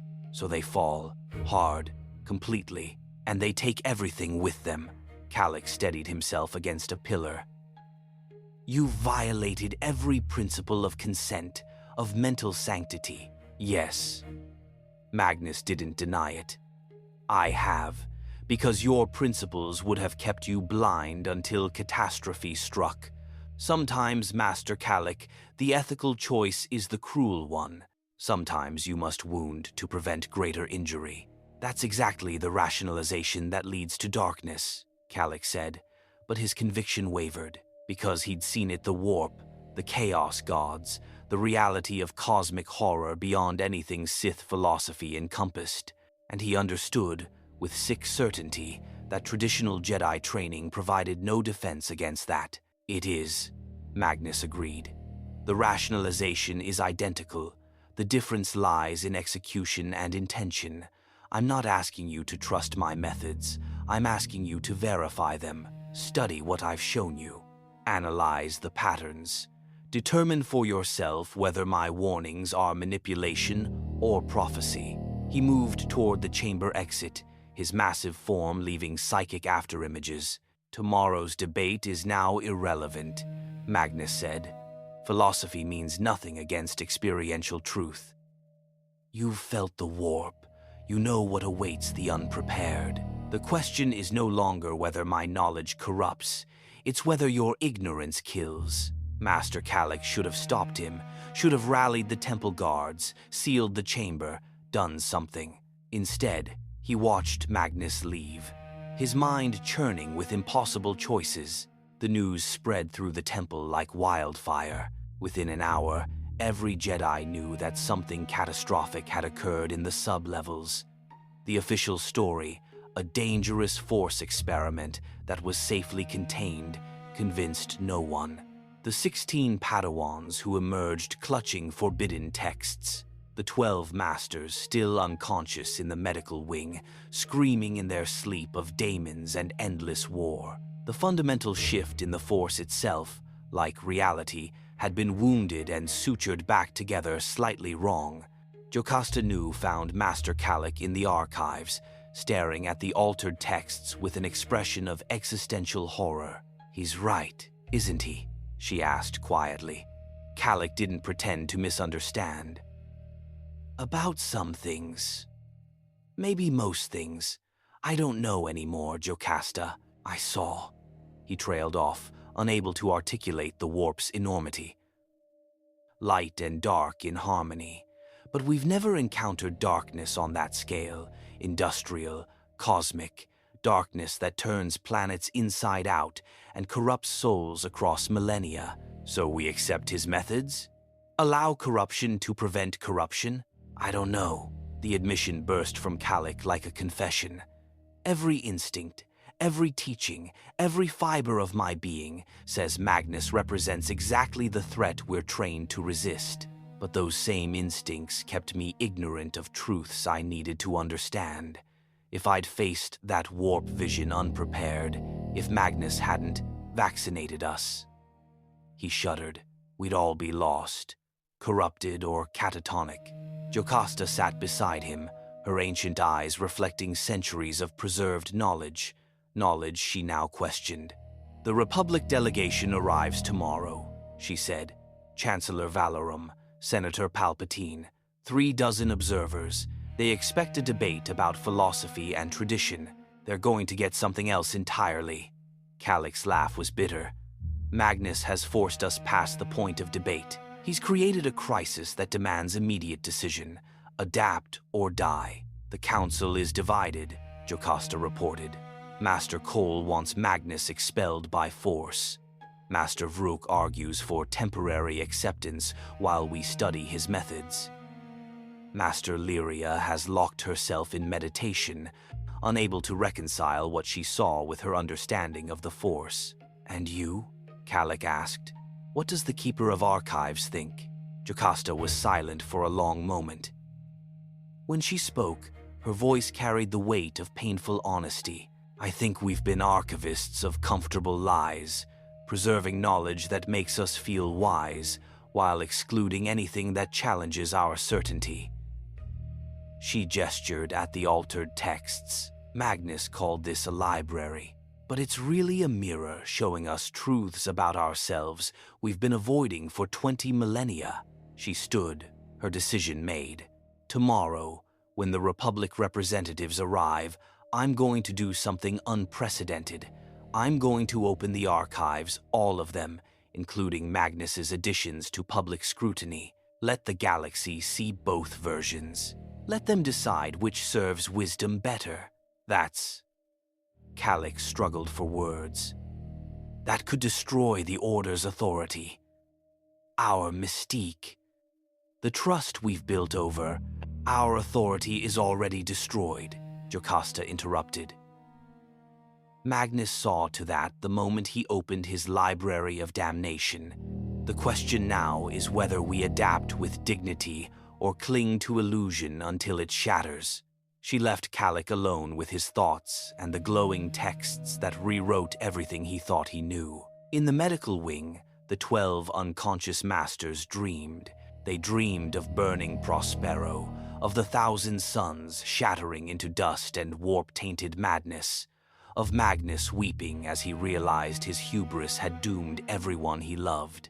But they also dreamed of what came after 10,000 years of bitter service to chaos, of knowledge pursued in damnation's shadow, of lessons learned too late to save anyone. And in those dreams, they began to understand. Not Magnus's methods, not his philosophy, but his desperation, the terrible weight of being right too late, of seeing patterns others missed until catastrophe struck. One by one, they woke, changed, not corrupted. The warp vision had been too horrifying for that, but transformed, their certainty tempered by glimpses of cosmic horror. Master Vrook was the first to speak, his ancient voice roughened by trauma. "We've been children," he said simply, "playing at wisdom while the universe harbored nightmares we couldn't imagine.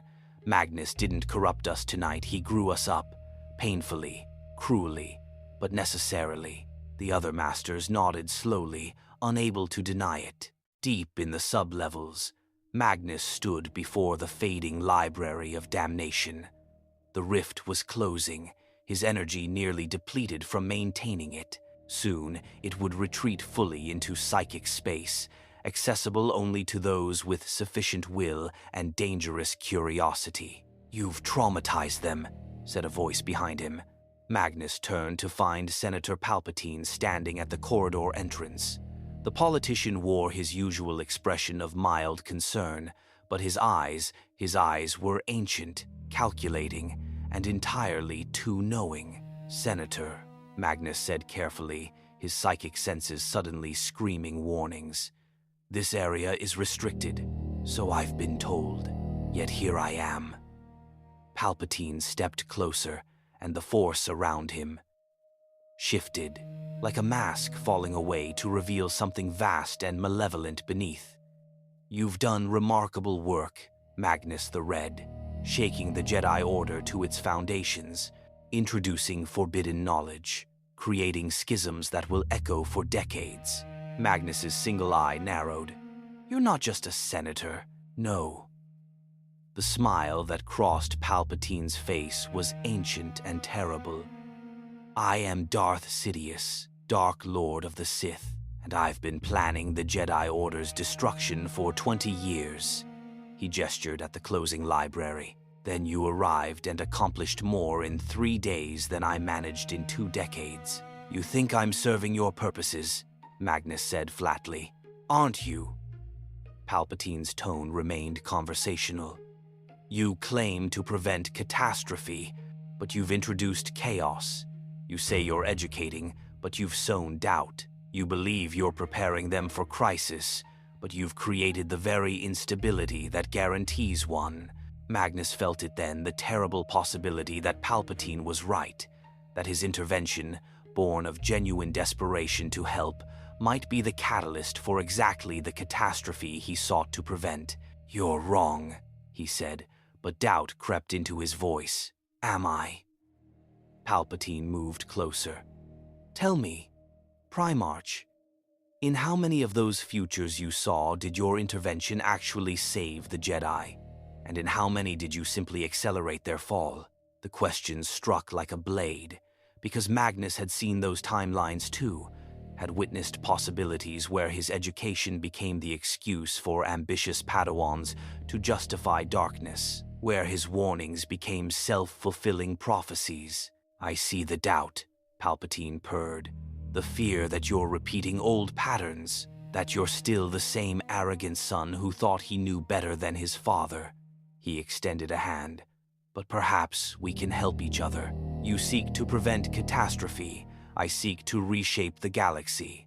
Different goals, but compatible methods." "You want me to corrupt the Jedi for you," Magnus said. "I want you to continue exactly what you're doing," Palpatine corrected.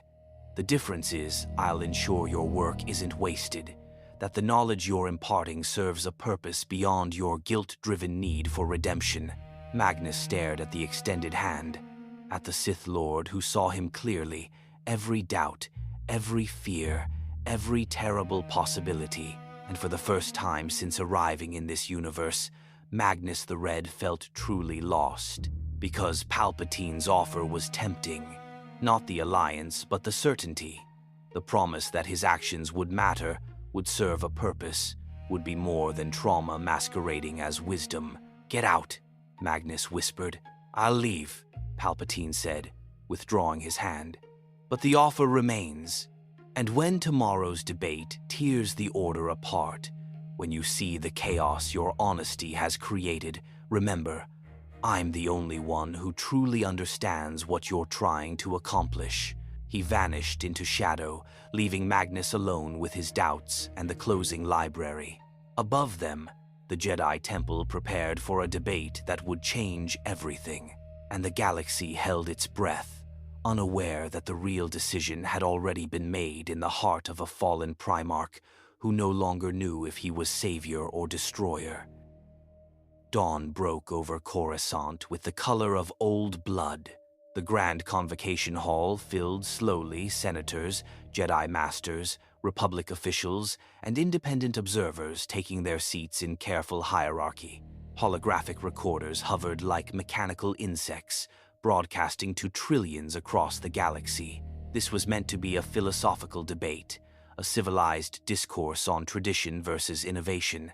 Instead, it felt like a funeral. Magnus the Red stood at the chamber's center, his massive form dwarfing the speaker's platform. He declined a seat, preferring to stand, and his single eye swept across the assembled crowd with an expression of profound weariness. The psychic weight of his presence made the air itself heavy, as though reality bent slightly around him. Across from him, the Jedi Council sat in a semicircle, 12 masters, their faces reflecting various stages of acceptance, denial, and transformation. Master Kalik's eyes were still bloodshot from the warp vision. Master Vrook had aged a decade overnight. Master Cole refused to look at Magnus directly, his anger palpable even from across the chamber. Chancellor Valorum called the assembly to order, his voice carrying artificial strength. We gather today to address a crisis unprecedented in Republic history. A being of unknown origin has infiltrated the Jedi Temple and, let's dispense with the euphemisms, Magnus interrupted, his voice filling the hall without shouting. I haven't infiltrated anything. I tore through dimensional barriers and forced myself into your reality because I saw patterns repeating, patterns that end in catastrophe. He looked directly at the holographic recorders.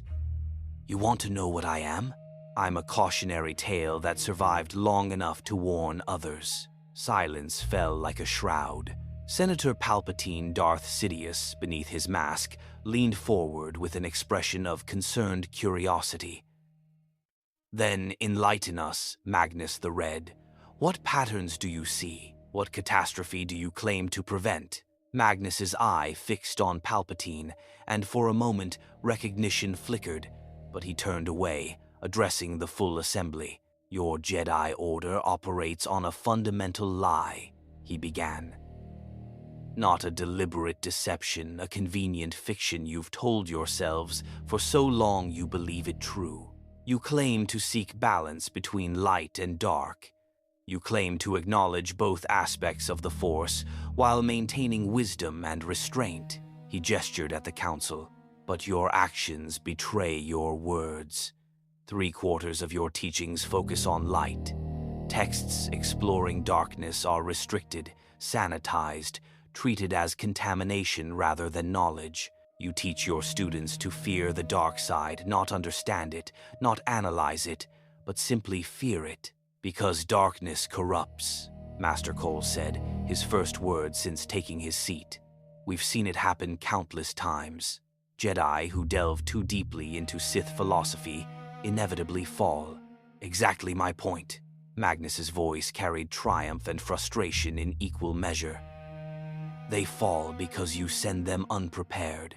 You teach them that darkness is an external force, a temptation to resist. But it's not. It's a fundamental aspect of consciousness, of passion, of life itself. And when your students inevitably encounter it because they will, because the universe isn't divided into neat categories of good and evil, they have only fear and prohibition as defense.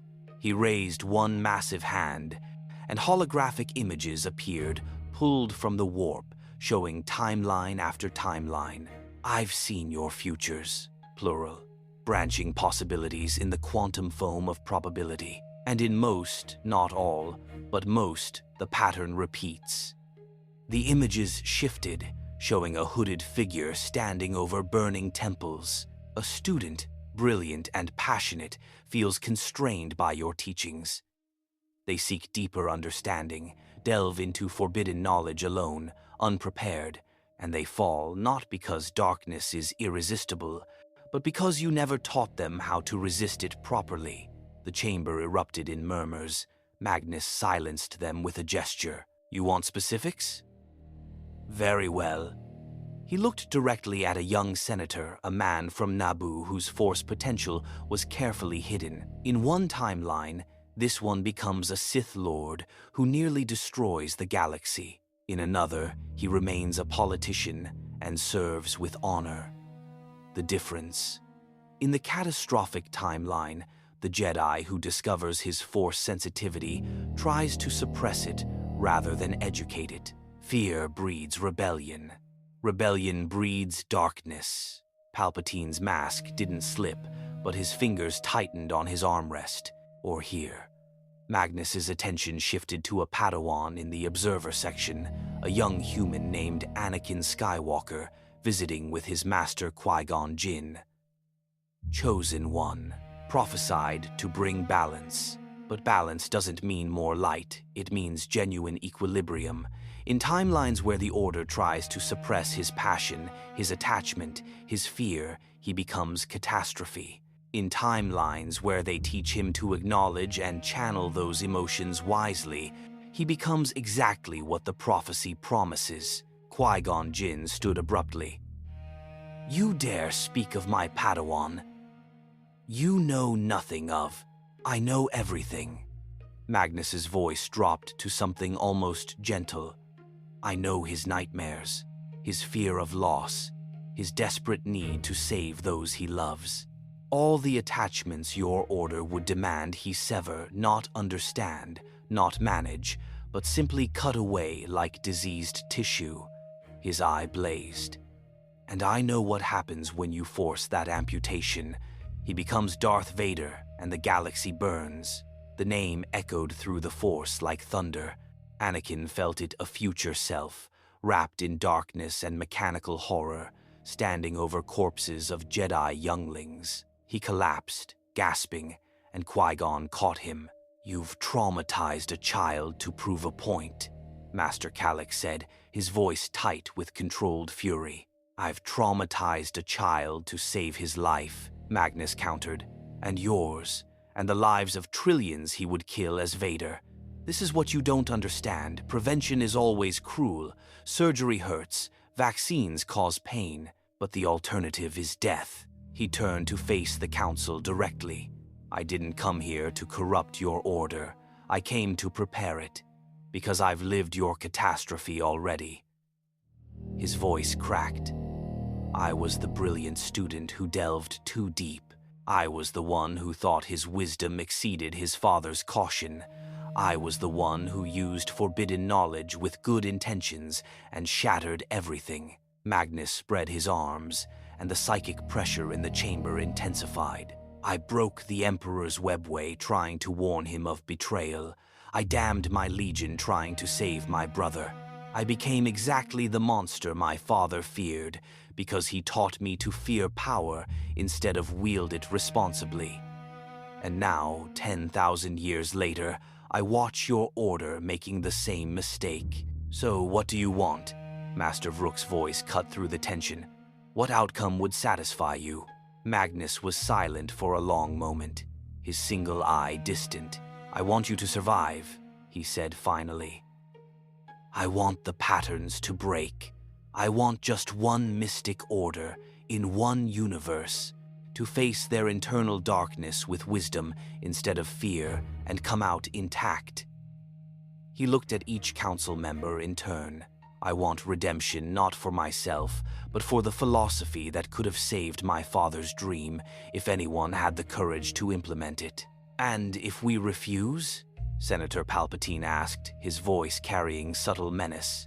"If we decide your methods are too dangerous, your knowledge too corrupting?" Magnus smiled, terrible, knowing, already anticipating this. "Then I do what I should have done 10,000 years ago." He raised both hands, and reality rippled. "I record everything, every vision, every lesson, every mistake and consequence. I encode it into the Force itself, buried so deep that only those with sufficient wisdom to wield it safely can access it." The Library of Damnation materialized around them, not physically, but psychically, its presence pressing against every mind in the chamber. "This knowledge will persist," Magnus declared. "After I'm gone and I will eventually leave or be destroyed, it will remain, waiting, growing, calling to those who hunger for understanding." His eye blazed with prophetic fire. "And in your darkest hour, when catastrophe strikes, when the patterns I've warned about come true, your descendants will find it. They'll study it, and they'll finally understand that I was trying to save them." He clenched his fists, and the library began to sink, not destroyed, but submerging into the Force's deepest currents, becoming part of the cosmic fabric itself. "This is my prophecy," Magnus the Red proclaimed, his voice carrying across dimensions. "The Jedi Order will face schism, a student will fall, the galaxy will burn. But this time, this one time, you'll have the tools to understand why, to learn from catastrophe instead of simply surviving it." "And you?" Master Kallik asked quietly. "What happens to you?"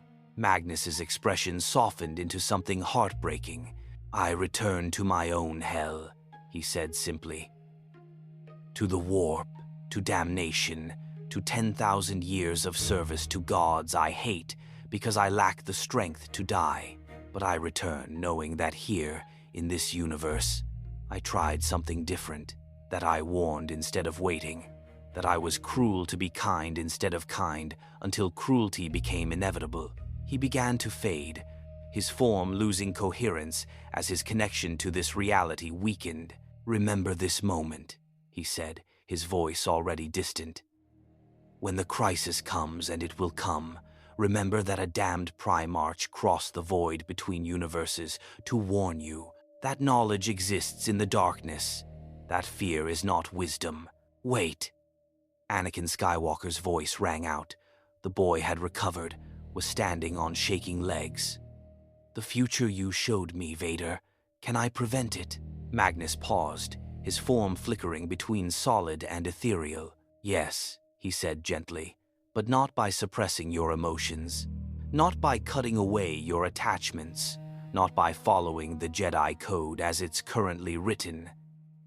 He looked at Qui-Gon. Teach him to acknowledge his fear, to honor his love, to channel his passion into service rather than domination. Teach him that being human fully, honestly human, isn't incompatible with being Jedi. His eye found Anakin again. The Chosen One doesn't bring balance by choosing light over dark. He brings it by understanding both so completely that he transcends the division. Be what your order fears, and prove their fear was always unnecessary. With those final words, Magnus the Red vanished. The psychic pressure lifted. The library of damnation sank completely into the Force's depths. The chamber sat in stunned silence, processing an encounter that had challenged every assumption they held. Senator Palpatine was the first to speak, his voice carefully neutral. A remarkable performance, he said. But ultimately, we must ask, was he prophet or manipulator, savior or corrupter? Master Kallik stood slowly, his decision made. Both, he said. And that's exactly why his message matters. Because real wisdom isn't clean, real prevention isn't comfortable. Real preparation means acknowledging that sometimes the monster is right and we're the ones who were wrong. He looked at the Council, at the Assembly, at the holographic recorders broadcasting to the galaxy. The Jedi Order will change, Kallik declared. Not because Magnus forced us, but because he showed us truths we'd been avoiding. We will study darkness without fearing it. We will teach prevention instead of prohibition. We will become what we should have been 20,000 years ago, wise enough to face all aspects of existence with clarity. And if that change corrupts us, Master Cole challenged, then we were always going to be corrupted, Kallik replied. Magnus's prophecy will simply accelerate the inevitable, but I believe I have to believe that education is stronger than ignorance, that we can learn from his damnation without repeating it. The vote was called. The decision split the Council, but the transformation had already begun, and in the Force's deepest currents, the Library of Damnation waited patient, eternal, ready to teach those brave or foolish enough to seek it. The galaxy would never be the same. 3 months after Magnus the Red vanished, the Jedi Temple still bore the scars of his passage. Not physical scars, those had been repaired within days. The dimensional rifts sealed, the sublevels restored to their proper geometry, the archives reorganized, but the psychic wounds remained, perhaps permanent, woven into the very fabric of the Order's identity. Master Kallik stood in what had once been the Library of Damnation's entrance point. The doorway no longer existed in conventional space, but he could still feel it a thin place in reality where motivated seekers might slip through if they possessed sufficient will and dangerous curiosity. You're still coming here, Jocasta Nu observed, joining him in the corridor. Every day for 3 months. Trying to understand, Kallik admitted. Whether we made the right choice, whether opening the Order to his teachings will save us or doom us. The Council remains divided, Jocasta said. Master Cole has submitted formal protest 17 times.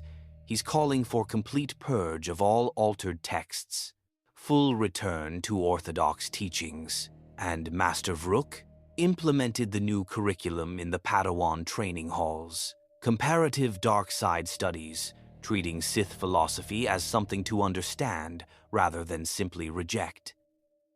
Jocasta's expression was complicated. Enrollment is higher than any elective in temple history. They walked together through corridors that felt subtly different, as though the temple itself had been rewritten along with its texts. Force echoes moved through the walls, whispers of Magnus's psychic presence that would probably persist for decades.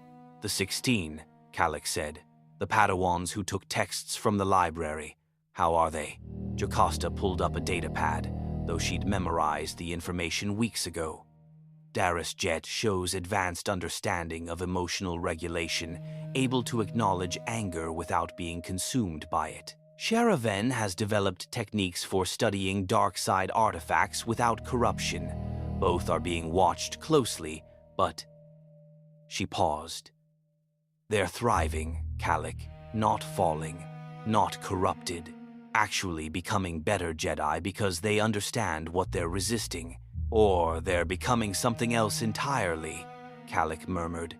"Something neither Jedi nor Sith. Something Magnus's intervention created."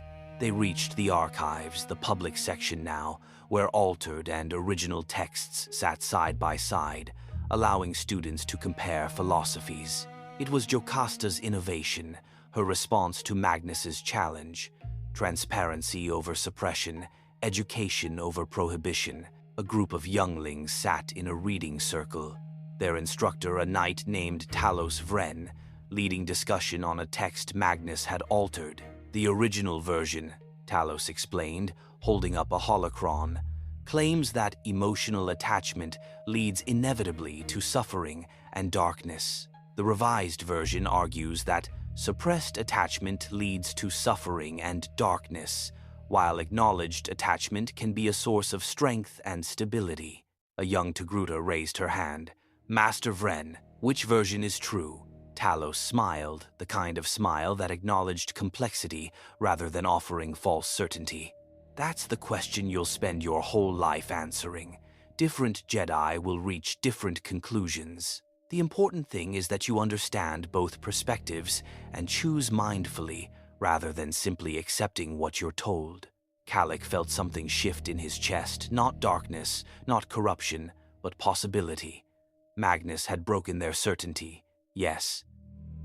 But maybe certainty was the cage that would have eventually strangled them.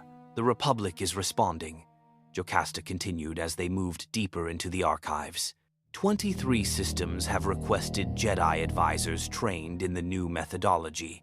They want peacekeepers who understand darkness without being consumed by it, mediators who can acknowledge the shadow side of conflict rather than denying it exists. "And the Sith?" Kallik asked. Jocasta's expression darkened. "Silent. No official response from the Empire, but our intelligence suggests they're concerned. Darth Nox has reportedly convened emergency sessions of the Dark Council. They're trying to understand what Magnus did, whether they can replicate it. They're worried," Kallik realized. "Because if we learn to study darkness without falling, we become immune to their primary weapon corruption through forbidden knowledge." "Exactly. Magnus may have inadvertently created the one thing the Sith truly fear, Jedi who understand the dark side as well as they do." They reached Jocasta's private study, where the most sensitive materials were kept. She pulled a crystal from a secured vault, one of Magnus's personal recordings, left behind when he vanished. "I haven't shown this to the Council yet," she admitted. "I'm not sure I should, but you need to see it." She activated the crystal, and Magnus's image materialized, smaller than life, translucent, but unmistakably him. His single eye carried profound exhaustion, and when he spoke, his voice lacked the theatrical weight he'd used during his time in the temple. If you're viewing this, I've either departed or been destroyed. Good. I was never meant to remain, only to disrupt, to challenge, to plant seeds that will grow after I'm gone. He paused, and something like genuine vulnerability crossed his features. I don't know if I helped you. I genuinely don't. Everything I've done here could be the catalyst for exactly the catastrophe I tried to prevent. That's the terrible irony of prophecy. The act of warning often creates the conditions for fulfillment. Magnus's form flickered, as though the recording was degrading. But I had to try, because living 10,000 years in damnation teaches you that inaction, safe, comfortable inaction, is its own form of catastrophe. Better to risk making things worse while trying to help than to watch from safety as patterns repeat. He looked directly at the viewer, and Calic felt those words aimed specifically at him. Master Calic, because I know you'll be the one who finds this, you asked if I was afraid. The truth? I'm terrified, not of failure, but of success. Because if my methods work, if your order survives and thrives because of what I taught, then I'll have to confront a terrible question. Why didn't I try this with my own legion? Why didn't I challenge my father's doctrine before catastrophe rather than after? His image began to fade.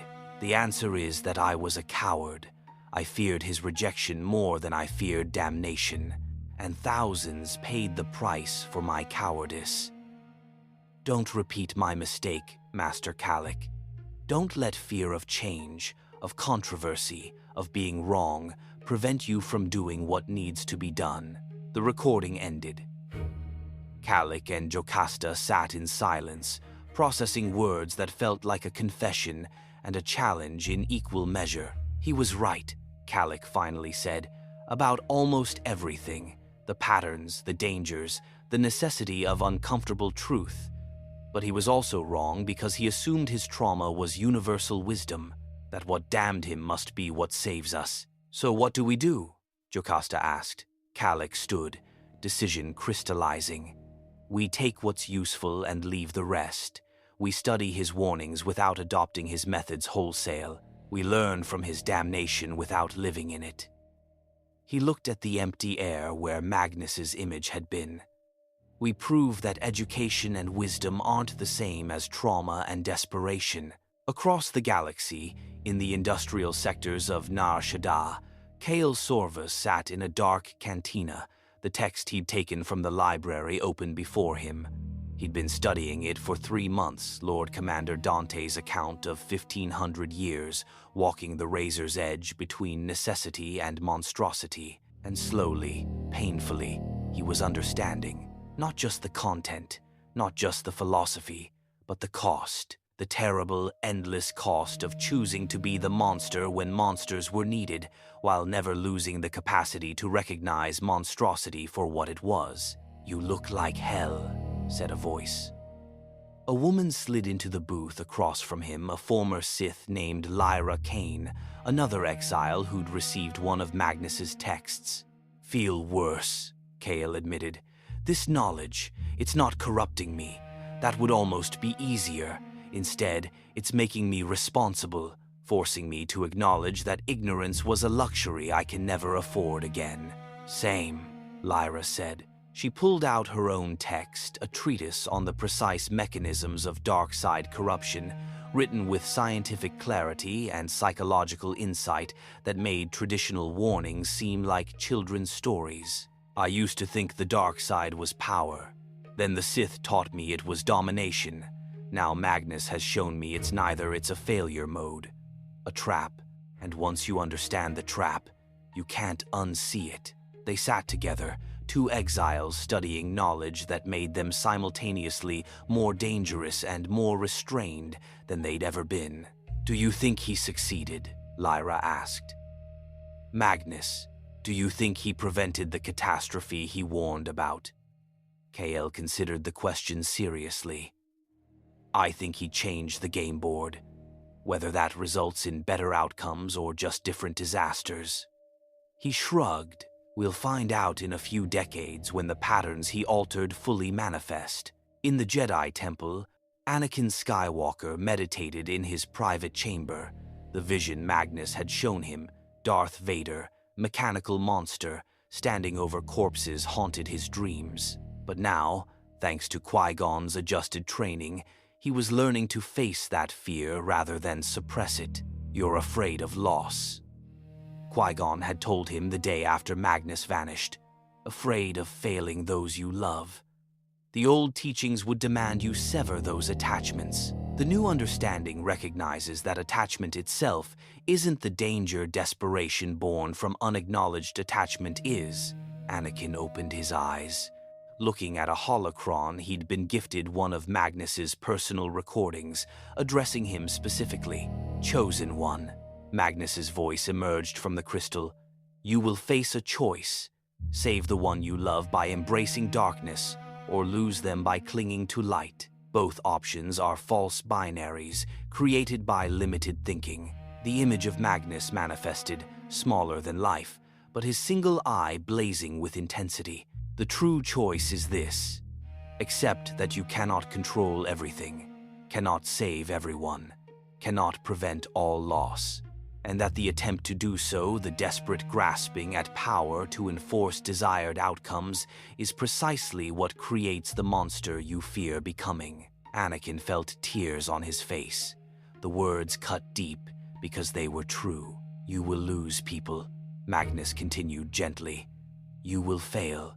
You will watch those you love suffer and die, and you will be powerless to prevent it. That is the human condition, even for chosen ones, even for Primarchs, even for gods. The question isn't whether you'll face that pain, it's whether you'll face it with wisdom or desperation, whether you'll accept loss as part of existence or rage against it until rage is all that remains." The recording faded, leaving Anakin alone with impossible wisdom from a damned being who'd crossed universes to deliver it. He didn't know if he could live up to it, but at least now, thanks to Magnus's cruel mercy, he understood what the choice actually was. In the Senate chambers, Senator Palpatine reviewed reports with carefully maintained interest. Magnus's intervention had disrupted his plans significantly. The Jedi Order was supposed to be rigid, brittle, vulnerable to the catastrophic fall he'd been engineering for decades. Now they were adapting, learning, becoming something more flexible and therefore more resilient. It was inconvenient, but not insurmountable. "The patterns remain," he murmured to himself, reviewing timelines and probabilities. Magnus changed the surface variables, but not the deeper currents. Anakin Skywalker will still face his crisis. The Republic will still fracture. The Jedi will still fall, just differently than originally planned. He allowed himself a thin smile. Perhaps better this way. A fall from adaptive wisdom is more absolute than a fall from rigid certainty. When they realize their new understanding isn't enough, that some catastrophes cannot be prevented through education, the despair will be exquisite. In the darkness of his office, Darth Sidious began reformulating plans that had taken decades to construct. Magnus had been a variable, yes, an unexpected disruption, but Sith Lords had been adapting to unexpected disruptions for millennia. And in the deepest currents of the Force, the Library of Damnation waited, patient, eternal, ready, for the students who would seek it in desperation, for the masters who would find it in crisis, for the moments when orthodox wisdom failed and only dangerous knowledge could save what remained. Magnus the Red had returned to his own hell, back to the warp, to eternal service to gods he hated, to damnation without end. But he'd left something behind, a seed of possibility, a different pattern, a chance, however slim, that one mystic order in one universe might face its darkness with wisdom instead of fear. Whether that seed would grow into salvation or catastrophe remained to be seen. But the Jedi Order, scarred, transformed, forever changed by a crimson giant who'd loved them enough to wound them, would never be the same. And in the end, that was all Magnus had ever wanted, for someone, somewhere, to learn from his mistakes before it was too late. The question of whether they actually had would only be answered by time. 50 years later, An aging Jedi Master stood in the ruins of the temple during the Clone Wars' darkest hour. The galaxy burned, the Republic fractured, and yes, a student had fallen, just as Magnus prophesied, but not the way he'd feared. Anakin Skywalker, now a general, had faced his moment of choice, had felt the pull of darkness, the desperate need to save Padme at any cost. And in that moment, remembering Magnus's words, remembering the vision of Vader, remembering 50 years of education that taught understanding over suppression, he'd made a different choice. He'd accepted loss, acknowledged fear, chosen wisdom over power. Padme had died anyway, because some things cannot be prevented. But Anakin hadn't become a monster. The galaxy still fell Palpatine's plans too deep, too carefully laid. But it fell differently, with Jedi who understood darkness without being consumed, with students who could face corruption and resist because they'd been educated rather than merely prohibited. Master Calic, ancient now, his body failing but his mind sharp, accessed the Library of Damnation one final time. The psychic repository materialized around him, unchanged, eternal. "You were right," he told the empty air, knowing somehow that Magnus would hear, across dimensions and damnation, about the patterns, about the danger, about the necessity of cruel preparation. He paused, tears streaming down his weathered face. "But you were also wrong. Because we didn't just survive your education, we transcended it. We took your trauma and transformed it into wisdom. Your damnation became our salvation, not through repetition, but through understanding." In the warp, across impossible distances, Magnus the Red, still damned, still serving chaos, still paying for sins 10,000 years old, felt those words like absolution. He'd succeeded. Not perfectly, not completely, but enough. The galaxy would still burn, empires would still fall, catastrophe would still come. But this time, this one time, a mystic order had faced its darkness with open eyes and survived. And for a being who'd spent millennia believing redemption was impossible, that was everything. The Force whispered its final truth. Some knowledge corrupts, some ignorance kills. The wisdom lies in knowing which is which, and having the courage to choose correctly, even when both options wound. Magnus the Red had been that wound, and the Jedi Order scarred, transformed, forever bearing the mark of a crimson giant's terrible love, had become the scar tissue that made them stronger. May the Force be with you. More stories await.